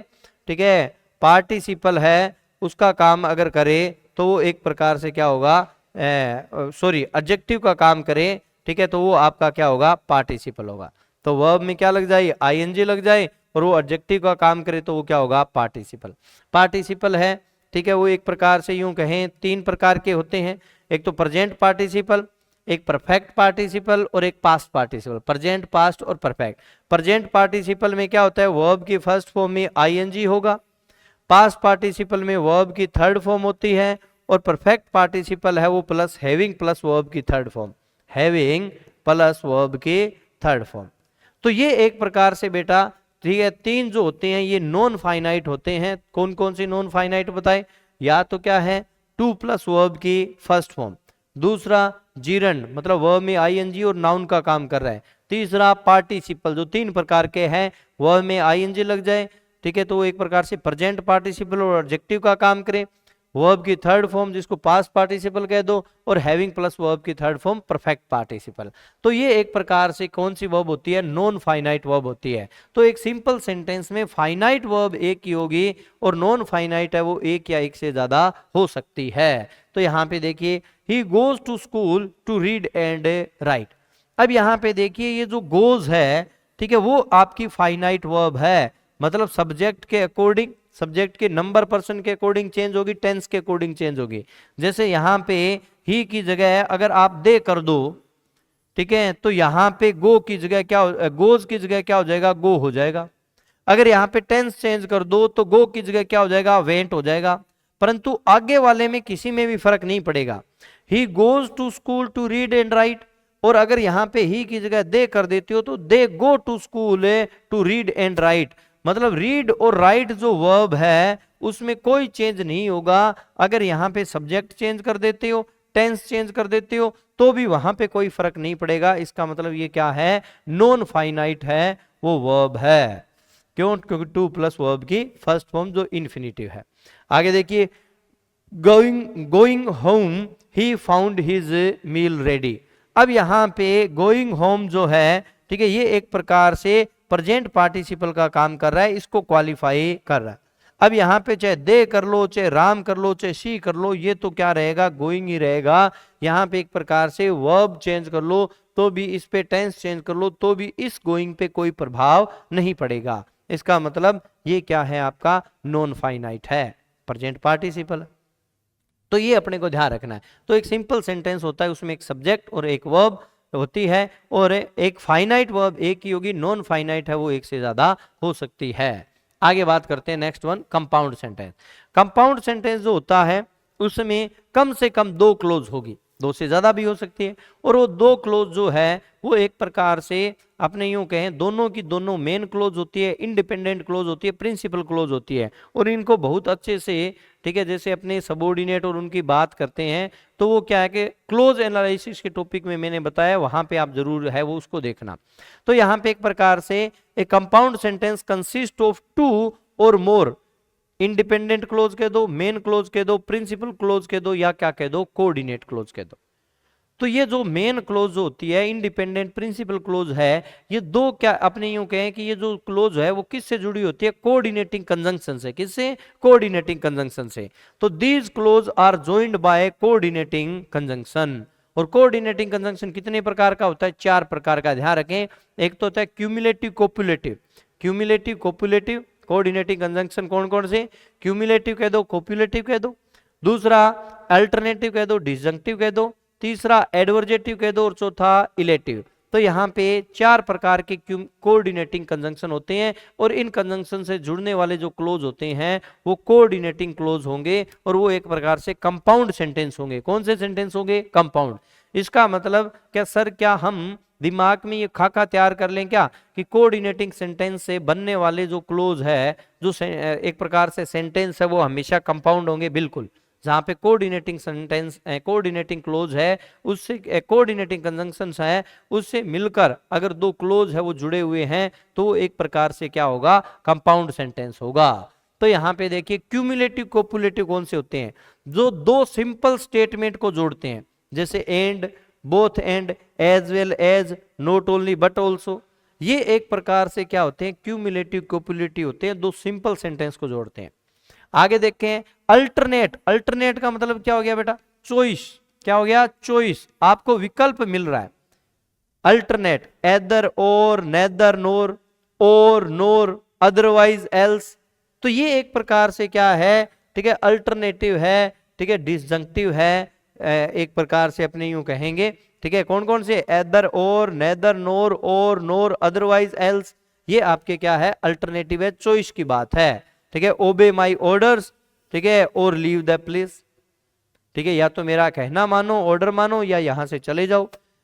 एडवर्जेटिव क्या होता है बेटा, विरोधाभासी बात है वो होगी, वहां पे कॉन्ट्रास्ट है वो आपको दिखाई देगा, ठीक है। क्या दिखाई देगा, कॉन्ट्रास्ट है वो आपको शो होगा एडवर्जेटिव में, ठीक है। जैसे अगर बात करें कौन कौन से, but, yet, still, however, yet, but, still, however, whereas, ये जो है वो एक प्रकार से क्या होंगे, एडवर्जेटिव कंजंक्शन है वो होंगे। इलेटिव में आपको 4 याद रखने हैं, ये एक प्रकार से रिजल्ट को, इन्फेरेंस को, ठीक है, बताते हैं।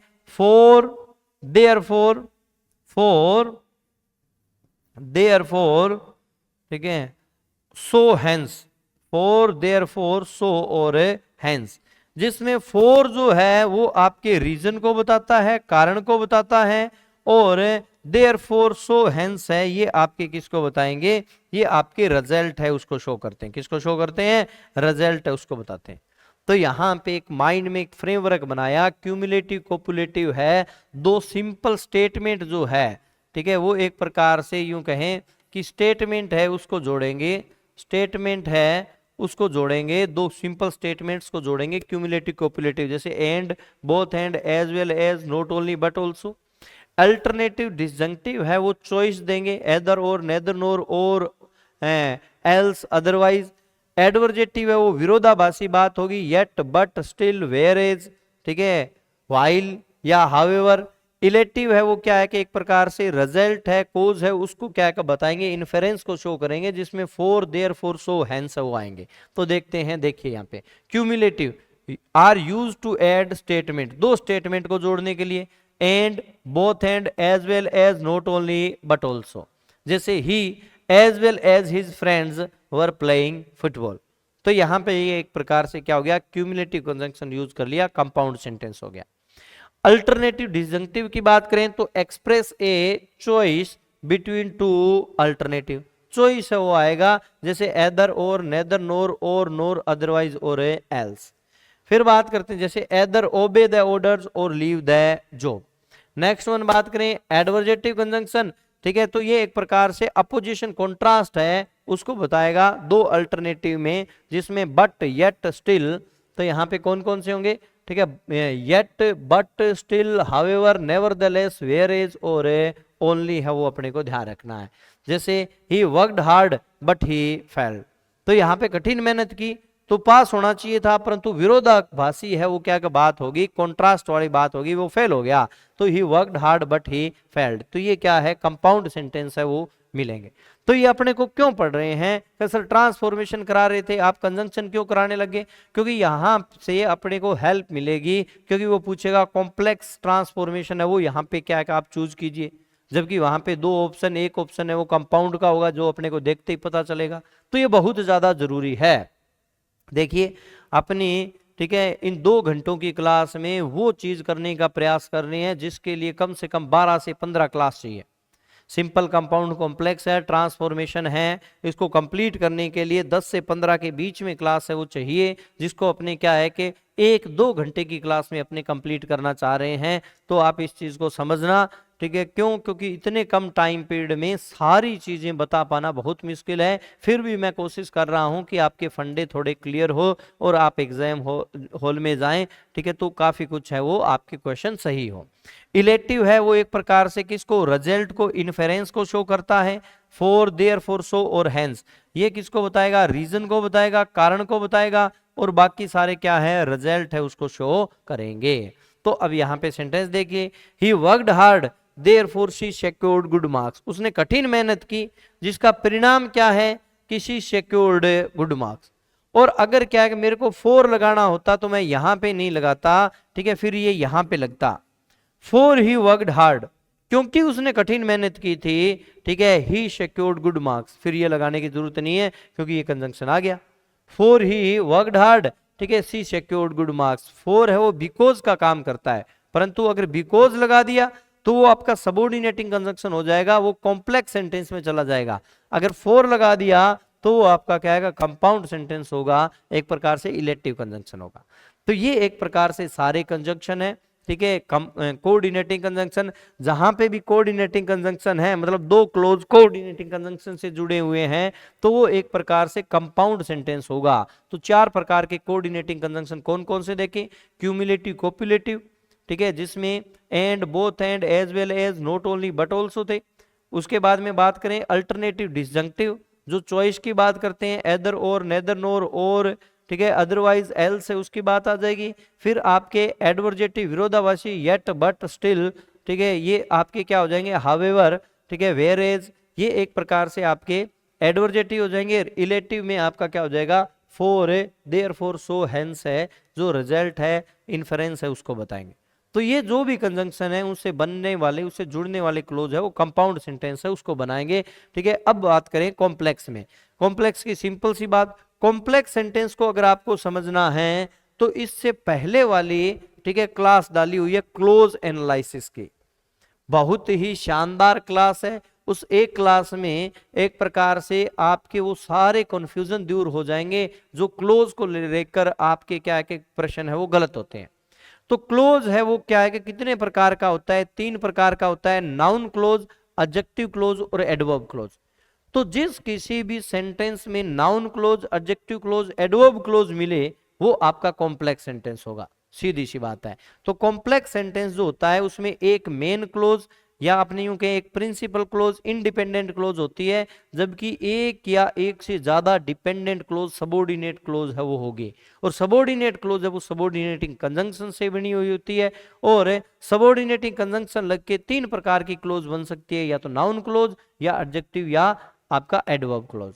तो ये जो भी noun close, adjective, adverb close होती है वो होती सबऑर्डिनेट क्लोज ही है, ये ध्यान रखें, जिसको आप क्लोज एनालिसिस का जो यूट्यूब पे टॉपिक है उसमें आप अच्छे से कर सकते हैं।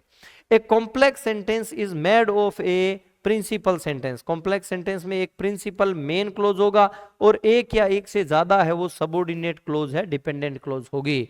और ठीक है, एक मेन क्लोज और एक या एक से ज्यादा सबऑर्डिनेट क्लोज। बात करें यहाँ पे सबऑर्डिनेट क्लोज है वो तीन प्रकार की होती है, नाउन क्लोज, एडजेक्टिव क्लोज और एडवर्ब क्लोज। तो जहां पे भी आपको noun close, adjective, adverb close दिखाई दे, इसका मतलब वो कौन सा सेंटेंस होगा? कॉम्प्लेक्स सेंटेंस होगा।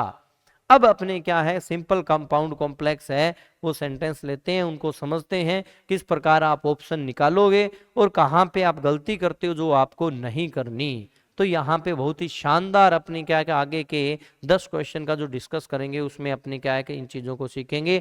तो देखिए, इन spite of his poverty he is honest. बहुत ही शानदार शानदार सेंटेंसेज है बेटा, ध्यान रखना। देखो यहाँ पे इन स्पाइट ऑफ हिज पावर्टी, पहली बात, इन स्पाइट जो है वो अपने साथ में ऑफ लेगा, परंतु डेस्पाइट जो होता है वो अपने साथ में ऑफ नहीं लेता, इस चीज का ध्यान रख लेना। इन spite of his poverty he is honest. अब यहां पे ये आप देखेंगे सिंपल सेंटेंस है, क्यों? क्योंकि यहां पे एक ही फाइनाइट वर्ब है, इज, और कोई फाइनाइट वर्ब ही नहीं है। तो जब एक ही फाइनाइट वर्ब है, इसका मतलब ये एक प्रकार से क्या है? सिंपल सेंटेंस है। और इसको किस में कन्वर्ट करना है? इसको आपको कॉम्प्लेक्स में कन्वर्ट करना है। ही इज पुअर, बट आ गया तो कंपाउंड अभी पढ़ के आए अपने, येट, बट, ठीक है, और कंपाउंड में कौन सा कंजंक्शन? जो आपका एडवर्जेटिव है वो आ जाएगा, येट, बट, स्टिल, हावेवर। तो ये तो कंपाउंड हो गया, कॉम्प्लेक्स बनाना है। ऑल्दो और दो, ये आपके एक प्रकार से कॉम्प्लेक्स होते हैं। ये आपका होगा नहीं ए सी, क्योंकि ए नहीं है तो इसका मतलब सी है, वो हो न, वो आपका चौथा ऑप्शन नहीं होगा। दो ऑप्शन बच जाते हैं, इसीलिए मैंने आपको बताया है ये कि ये अगर आपको आएंगे तो आप इजीली क्या है, दो दो ऑप्शन है वो कट कर पाएंगे और फिर अपने को फैसला करना है। Although he was poor he is honest, तो यहाँ पे वॉज पुअर और इज ऑनेस्ट, जबकि ये कह रहा है इन spite of his poverty he is honest, he is honest. तो दो he is poor he is honest, ये आपका क्या होगा? राइट आंसर होगा। एडवर्जेटिव है वो यहां पे शो रहा है, इन स्पाइट ऑफ होता है वो एडवर्जेटिव को शो करता है, विरोधाभासी बात को। और अगर अपने बात करें किस में, कॉम्प्लेक्स सेंटेंस में, तो वहां पे अपने को दो या ऑल दो है उससे ये चीजें पता चलेगी भी ऑल दो ही worked hard he failed yet he failed, ठीक है, हालांकि उसने कठिन मेहनत करी, ऑल दो ही वर्कड हार्ड ही फेल्ड, तो यहाँ पे विरोधाभासी बात होगी। और अगर कंपाउंड सेंटेंस बनाएंगे तो उसमें क्या पता चलेगा, ऑल अपने उसमें बट से पता चलेगा कि जैसे अपने कहते हैं ही worked hard but he failed, he worked hard yet he failed, ठीक है। तो ये एक प्रकार से येट बट स्टिल जो है वो एक प्रकार से कंपाउंड सेंटेंस में एडवर्जेटिव का काम करते हैं, और कॉम्प्लेक्स में दो ऑल दो है ये एडवर्जेटिव का काम करते हैं, और सिंपल में इंस्पाइट ऑफ है ये एडवर्जेटिव का काम करेगा। आगे देखिए बेटा, बहुत ही अच्छे sentence, as he was ill he could not attend the meeting, क्या बनाना है अभी, सिंपल बनाना है, किस में कन्वर्ट करना है, ध्यान रखना है, इस चीज का ध्यान रखना, क्या बनाना है, सिंपल बनाना है, सिंपल बनाना है। इसका मतलब एक ही क्या है कि वहां पे फाइनाइट वर्ब होगी, ध्यान रखना, सिंपल का मतलब माइंड में याद रखो एक ही फाइनाइट वर्ब होगी, जबकि यहां पे अगर बात करें तो ही वोज दो फाइनाइट, यहां पे तो एक वोज आ गया, यहां पे कुड आ गया। दूसरा ओइंग टू, ठीक है, ओइंग दैट ही वोज ये भी आ गया, कुड आ गया। On account of he was he could आ गया। इसका मतलब यहां पे सिर्फ एक ही क्या है कि अपने को पता था, क्या एक ही प्रिंसिपल एक ही रूल अपने को पता था, और उसी से अपने इस क्वेश्चन को निकाल लिया कि सिंपल सेंटेंस में एक ही फाइनाइट वर्ब होती है, जबकि यहां पे दो दो फाइनाइट वर्ब है वो दे रखी है, जबकि इसमें नहीं है। कि सर बिकॉज तो हमने पढ़ा है कॉम्प्लेक्स में, और आप क्या बता रहे हो हमें कि सिंपल में बता रहे हो, तो आप तो हमें गलत बता रहे हो, बिल्कुल नहीं। बिकॉज जो होता है वो आपका एक प्रकार से सिम कॉम्प्लेक्स होगा, बिल्कुल आपका सही है, बिकॉज है वो कॉम्प्लेक्स होगा, परंतु अगर आ जाए बिकॉज ऑफ, तो बिकॉज ऑफ जो होता है वो एक प्रकार से प्रपोजिशन का काम करता है, बिकॉज कंजंक्शन का काम करता है, बिकॉज ऑफ प्रपोजिशन का काम करता है, और ये सिंपल मतलब बिकॉज ऑफ है वो अपने बाद में क्या लेगा, ठीक है, एक प्रकार से अपना ऑब्जेक्ट लेगा, क्या लेगा, अपना ऑब्जेक्ट लेगा, और सिंपल सेंटेंस होगा। यहां पे देखिए बिकॉज ऑफ हिज इलनेस, यहां पे कोई भी फाइनाइट वर्ब नहीं है। बहुत से बच्चों के माइंड में ये सेट हो जाता है कि अगर क्या है, ठीक है, बिकॉज है इसका मतलब कॉम्प्लेक्स है, अरे बिकॉज कॉम्प्लेक्स है, बिकॉज ऑफ है वो एक कंपाउंड प्रपोजिशन है जो अपने बाद में ऑब्जेक्ट ले रहा है हिज इलनेस, तो यहां पे तो इसमें फाइनाइट वर्ब है ही नहीं, ये तो फ्रेज होगी, फाइनाइट वर्ब केवल एक ही है कुड, ये ध्यान रखें। तो यहां पे राइट आंसर है वो दो होगा। अब इसके साथ साथ में और चीजें सीख लो, ड्यू टू के बाद में इस प्रकार से क्लोज नहीं आएगी, ड्यू टू, ठीक है, ड्यू टू है वो अपने बाद में क्या है एक प्रकार से, ठीक है, अपना ऑब्जेक्ट लेगा, ये भी कंपाउंड यूं कहें कि प्रीपोजिशन है। ओइंग के बाद में दैट नहीं आता, ओइंग टू होता है, और ओइंग टू भी अपने बाद में सीधा ऑब्जेक्ट लेगा, क्लोज नहीं लेगा। ऑन अकाउंट ऑफ है वो भी अपने बाद में क्लोज नहीं लेगा, ऑन अकाउंट ऑफ है वो भी अपने बाद में सीधा ऑब्जेक्ट लेगा। तो ये चारों के चारों वर्ड जो है due to, owing to, on account of, because of, अपने बाद में क्लोज नहीं लेंगे, अपने बाद में ये ऑब्जेक्ट है, मतलब है, ठीक है, अपना यूं कहें कि फ्रेज के रूप में या सीधा नाउन के रूप में क्या है कि यहाँ पे वर्ड आएगा, इसका ऑब्जेक्ट आएगा, ठीक है, क्लोज है वो यहाँ पे नहीं आएगा। और बिकॉज जो होता है वो आपका कॉम्प्लेक्स है, कोऑर्डिनेटिंग सेंटेंस है, सॉरी बिकॉज है वो बिकॉज है वो सबऑर्डिनेटिंग क्या है आपका यूं कहें कि कंजंक्शन है, और उससे कॉम्प्लेक्स सेंटेंस बनेगा, परंतु बिकॉज ऑफ है वो कंपाउंड प्रीपोजिशन है, और इससे बनने वाला सेंटेंस है वो सिंपल होगा, तो 2 नंबर इसका राइट आंसर है। Next, he worked hard and therefore he succeeded, किस में बनाना है अभी, कॉम्प्लेक्स में बनाना है। अब यहाँ पे ये एंड से जुड़ गया, तो and, both and, as well as, not only but also, ये तो क्यूमुलेटिव कोपुलेटिव कंजंक्शन है, कोऑर्डिनेटिंग कंजंक्शन का एक पार्ट है, और कोऑर्डिनेटिंग से कंपाउंड सेंटेंस बनता है, इसलिए ये तो नहीं होगा। आगे चलो बेटा, ठीक है, यहां पे बात करें, अभी अपने सीखा, क्या सीखा कि बिकॉज ऑफ है वो एक प्रपोजिशन है, और बिकॉज ऑफ के बाद में ये जो आ रहा है हार्ड वर्क, ये इसका ऑब्जेक्ट है, तो इसका मतलब यहां पे तो फाइनाइट वर्ब सक्सीडेड एक ही हुई, तो ये कैसा सेंटेंस है, ये सिंपल सेंटेंस है, ये कैसा सेंटेंस था? ये कंपाउंड सेंटेंस था भाई, जबकि बनाना क्या है? कॉम्प्लेक्स बनाना है। He worked hard to succeed, अब टू प्लस वर्ब की फर्स्ट फॉर्म मतलब नॉन फाइनाइट वर्ब आ गई, और यहां पे वर्कड है वो एक ही फाइनाइट वर्ब है, इसलिए ये भी सिंपल सेंटेंस है। यहां पे तो कॉम्प्लेक्स सेंटेंस है ही 3 नंबर ए की। Because he worked hard he succeeded, क्योंकि उसने कठिन मेहनत की इसलिए वो क्या हो गया? सफल हो गया। क्योंकि तो यहां पे एक प्रकार से एक ही आपका कॉम्प्लेक्स है, बाकी सिंपल है, दो सिंपल है, एक कंपाउंड सेंटेंस है। सिंपल सा ऐसे आप निकाल सकते हो यहां पे। नेक्स्ट वन देखो, on hearing the news he burst into tear. अब यहां पे देखिए, सोचिए क्या होगा, क्या होगा इसका आंसर है वो सोच के बताएं।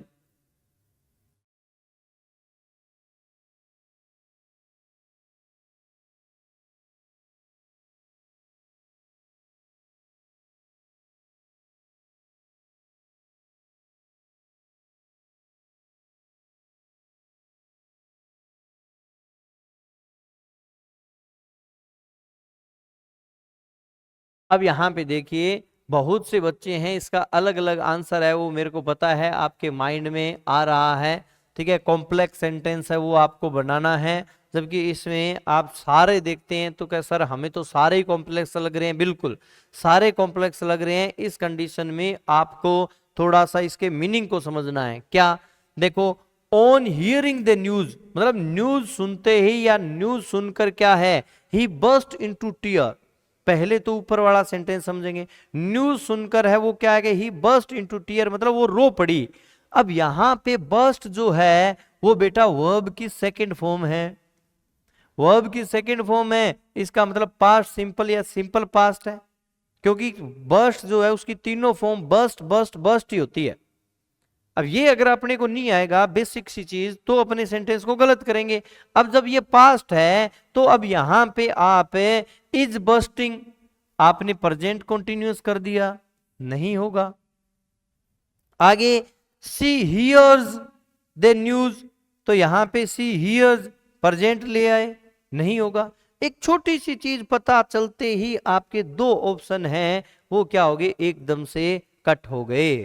अब यहां पे देखो क्या करेंगे, on hearing the news she burst into the tear. जैसे ही उसने क्या सुनी? न्यूज सुनी, समाचार सुना, कोई भी दुखद, ठीक है, वो क्या है कि रो पड़ी।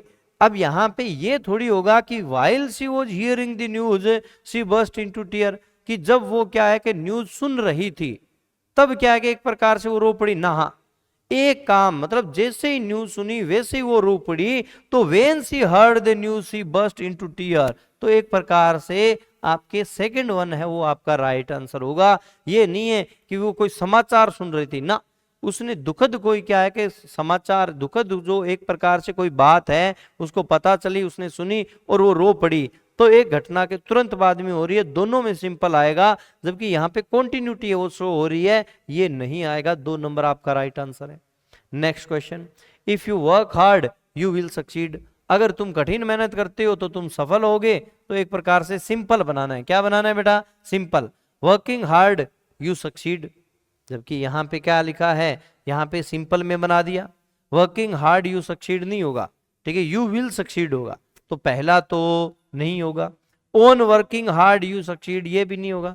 अब यहां पे आ जाता है to work hard you will succeed और by working hard you will succeed, तो आप कठिन मेहनत के द्वारा सफल होंगे। इसका मतलब तो ये होगा कि यू विल सक्सीड, इसको यहां पे थोड़ा सा पीछे लेके जाओगे तो और बढ़िया से समझ में आएगा। You will succeed to work hard, तुम कठिन मेहनत करने के लिए सफल होंगे। जैसे आप क्या कहते हो, सुनो, आप कई बार ये सेंटेंस कहते हो, ठीक है, I go to village, I go to village to meet my friend, to meet my friend. अब आप यहां पे देखिए कि आप क्या है, ठीक है, गांव जाते हैं। अभी क्यों जाते हैं? ठीक है, आपका उद्देश्य क्या है कि आप अपने फ्रेंड से मिलने जाते हैं। I go to village to meet my friend, तो अगर आपने ये कह दिया कि you will succeed to work hard, तो इसका मतलब क्या हो गया कि आप क्या है, कठिन मेहनत करने के लिए सफल होंगे, कठिन मेहनत करने के लिए सफल होंगे या कठिन मेहनत के द्वारा, कठिन मेहनत करके सफल होंगे। तो bye working hard you will succeed, कठिन मेहनत के द्वारा आप सफल होंगे, यही ऊपर लिखा है कि अगर तुम कठिन मेहनत करोगे तो सफल होगे। तो यहाँ पे आपका थर्ड वन है वो राइट आंसर है, न कि सेकंड वन। बात करते हैं next question, he was tired but he continued his work. अब यहाँ पे बट जो है वो कौन सा कंजंक्शन है, कंपाउंड, कंपाउंड में कौन सा, एडवर्जेटिव, एडवर्जेटिव विरोधाभासी भी, वो थका हुआ था फिर भी उसने काम है उसको कंटिन्यू किया, बनाना क्या है, सिंपल। तो यहाँ पे आप ये देखिए कि डेस्पाइट ही वॉज टायर्ड, तो डेस्पाइट जो है अभी मैंने आपको बताया था इंस्पाइट ऑफ है, वो अपने बाद में ऑफ लेगा, डेस्पाइट ऑफ नहीं लेगा, पहली चीज ये याद रखो। डेस्पाइट है, इंस्पाइट ऑफ है, या अभी ऑन अकाउंट ऑफ है, वो अपने किए थे, ओइंग टू है, ड्यू टू है, ये अपने बाद में क्लोज नहीं लेंगे, तो यहां पे क्लोज नहीं आएगा, ही वॉज टायर्ड नहीं आएगा। तो अगर अपने दो क्या है कि फाइनाइट वर्ब हो गई तो इसका मतलब वो क्या है, सिंपल सेंटेंस तो नहीं रहा, तो ये नहीं आएगा। आगे देखो, ठीक है, अपने बात करें बीइंग टायर्ड बट, यहां पे बट इस प्रकार से अपने को यूज नहीं करना कि बीइंग टायर्ड और फिर आप क्या है कोऑर्डिनेटिंग कंजंक्शन है वो बट लेके आगे, गलत। अभी मैंने आपको बताया था सिंपल सेंटेंस में एडवर्जेटिव बात है वो इंस्पाइट ऑफ शो करता है या सीधा डेस्पाइट शो करता है। कंपाउंड में ठीक है बट, येट, स्टिल ये शो करेंगे, और कॉम्प्लेक्स में ऑल दो है वो शो करेगा। तो यहां पे क्या आ गया, इंस्पाइट ऑफ बीइंग टायर्ड, थका होने के बावजूद ही कंटिन्यूड हिज वर्क। अगर ये करोगे दो टायर्ड तो ऐसे तो होगा ही नहीं, दो टायर्ड, या तो ये लिखो दो ही वॉज टायर्ड, तो दो ही वॉज टायर्ड करोगे तो इसका मतलब ये कॉम्प्लेक्स बन जाएगा, और इसके साथ में इस प्रकार से बट नहीं आता, तो आपका 3 नंबर है वो राइट आंसर होगा। नेक्स्ट क्वेश्चन बात करते हैं, too tired to walk he sat down, बहुत थका होने के कारण वो चल नहीं सका तो वो क्या है, बैठ गया। इसका मतलब क्या बनाना है यहाँ पे देखिए, कॉम्प्लेक्स, क्या बनाना है, कॉम्प्लेक्स। तो since he was tired he sits down, as he was too tired to walk he sat down. तो यहाँ पे कैसे हो सकता है, ये देखो इधर पास्ट इधर प्रेजेंट, ठीक है, जबकि यहाँ पे ठीक है क्या है, सेट डाउन तो पास्ट है, तो ये तो बिल्कुल ही नहीं होगा। बिकॉज ही इज टायर्ड, यहाँ पे फिर प्रेजेंट ले लिया, बिकॉज ही इज टायर्ड, जबकि वहां पे पास्ट है, ही सेट डाउन, तो पास्ट प्रेजेंट नहीं होंगे, दोनों पास्ट पास्ट। दो ही was tired he set down, बिल्कुल सही है, परंतु ये यहां पे एडवर्जेटिव बात है, एडवर्जेटिव, हाँ ठीक है, एडवर्जेटिव है, यहां पे बात है इस सेंटेंस में, इस सेंटेंस में विरोधाभासी कि दो ही was tired he set down. तो दो जो अपने यूज करते हैं तो एडवर्जेटिव के लिए यूज करते हैं, जबकि यहां पे तो क्या है कि वो थका था इसलिए बैठ गया, यहां पे विरोधाभासी बात नहीं है, इसलिए एज, एज मतलब किसके लिए है, बिकॉज के लिए, because he was too tired to walk he set down. तो राइट आंसर वो आपका क्या होगा, 2 नंबर होगा। यहां पे तो ये होता कि अगर वो बहुत ज्यादा थका हुआ है फिर भी वो क्या है कि एक प्रकार से अपने काम है उसको कंटिन्यू करता, तो आप ऑल दो लगाते, ऑल दो ही was tired he continued his work, जैसा अभी अपने करके हैं, देखो ही कंटिन्यूड हिज वर्क, ठीक है, दो, ठीक है, he was tired he continue his work. तो यहां पे एक प्रकार से आप कॉम्प्लेक्स बनाने के लिए इस प्रकार से यूज कर सकते हो, परंतु ठीक है दो ही was tired he set down, इस सेंस में आप दो का प्रयोग नहीं कर सकते। तो यहां पे as he was too tired to walk he set down, 2 number right answer.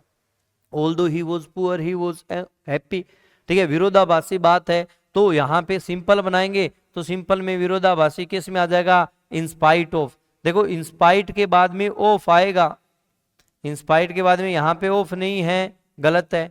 In spite के बाद में क्लोज दे दिया, गलत है। डेस्पाइट के बाद में ऑफ नहीं है, ये तो सही है, परंतु क्लोज दे दिया, गड़बड़ होगी।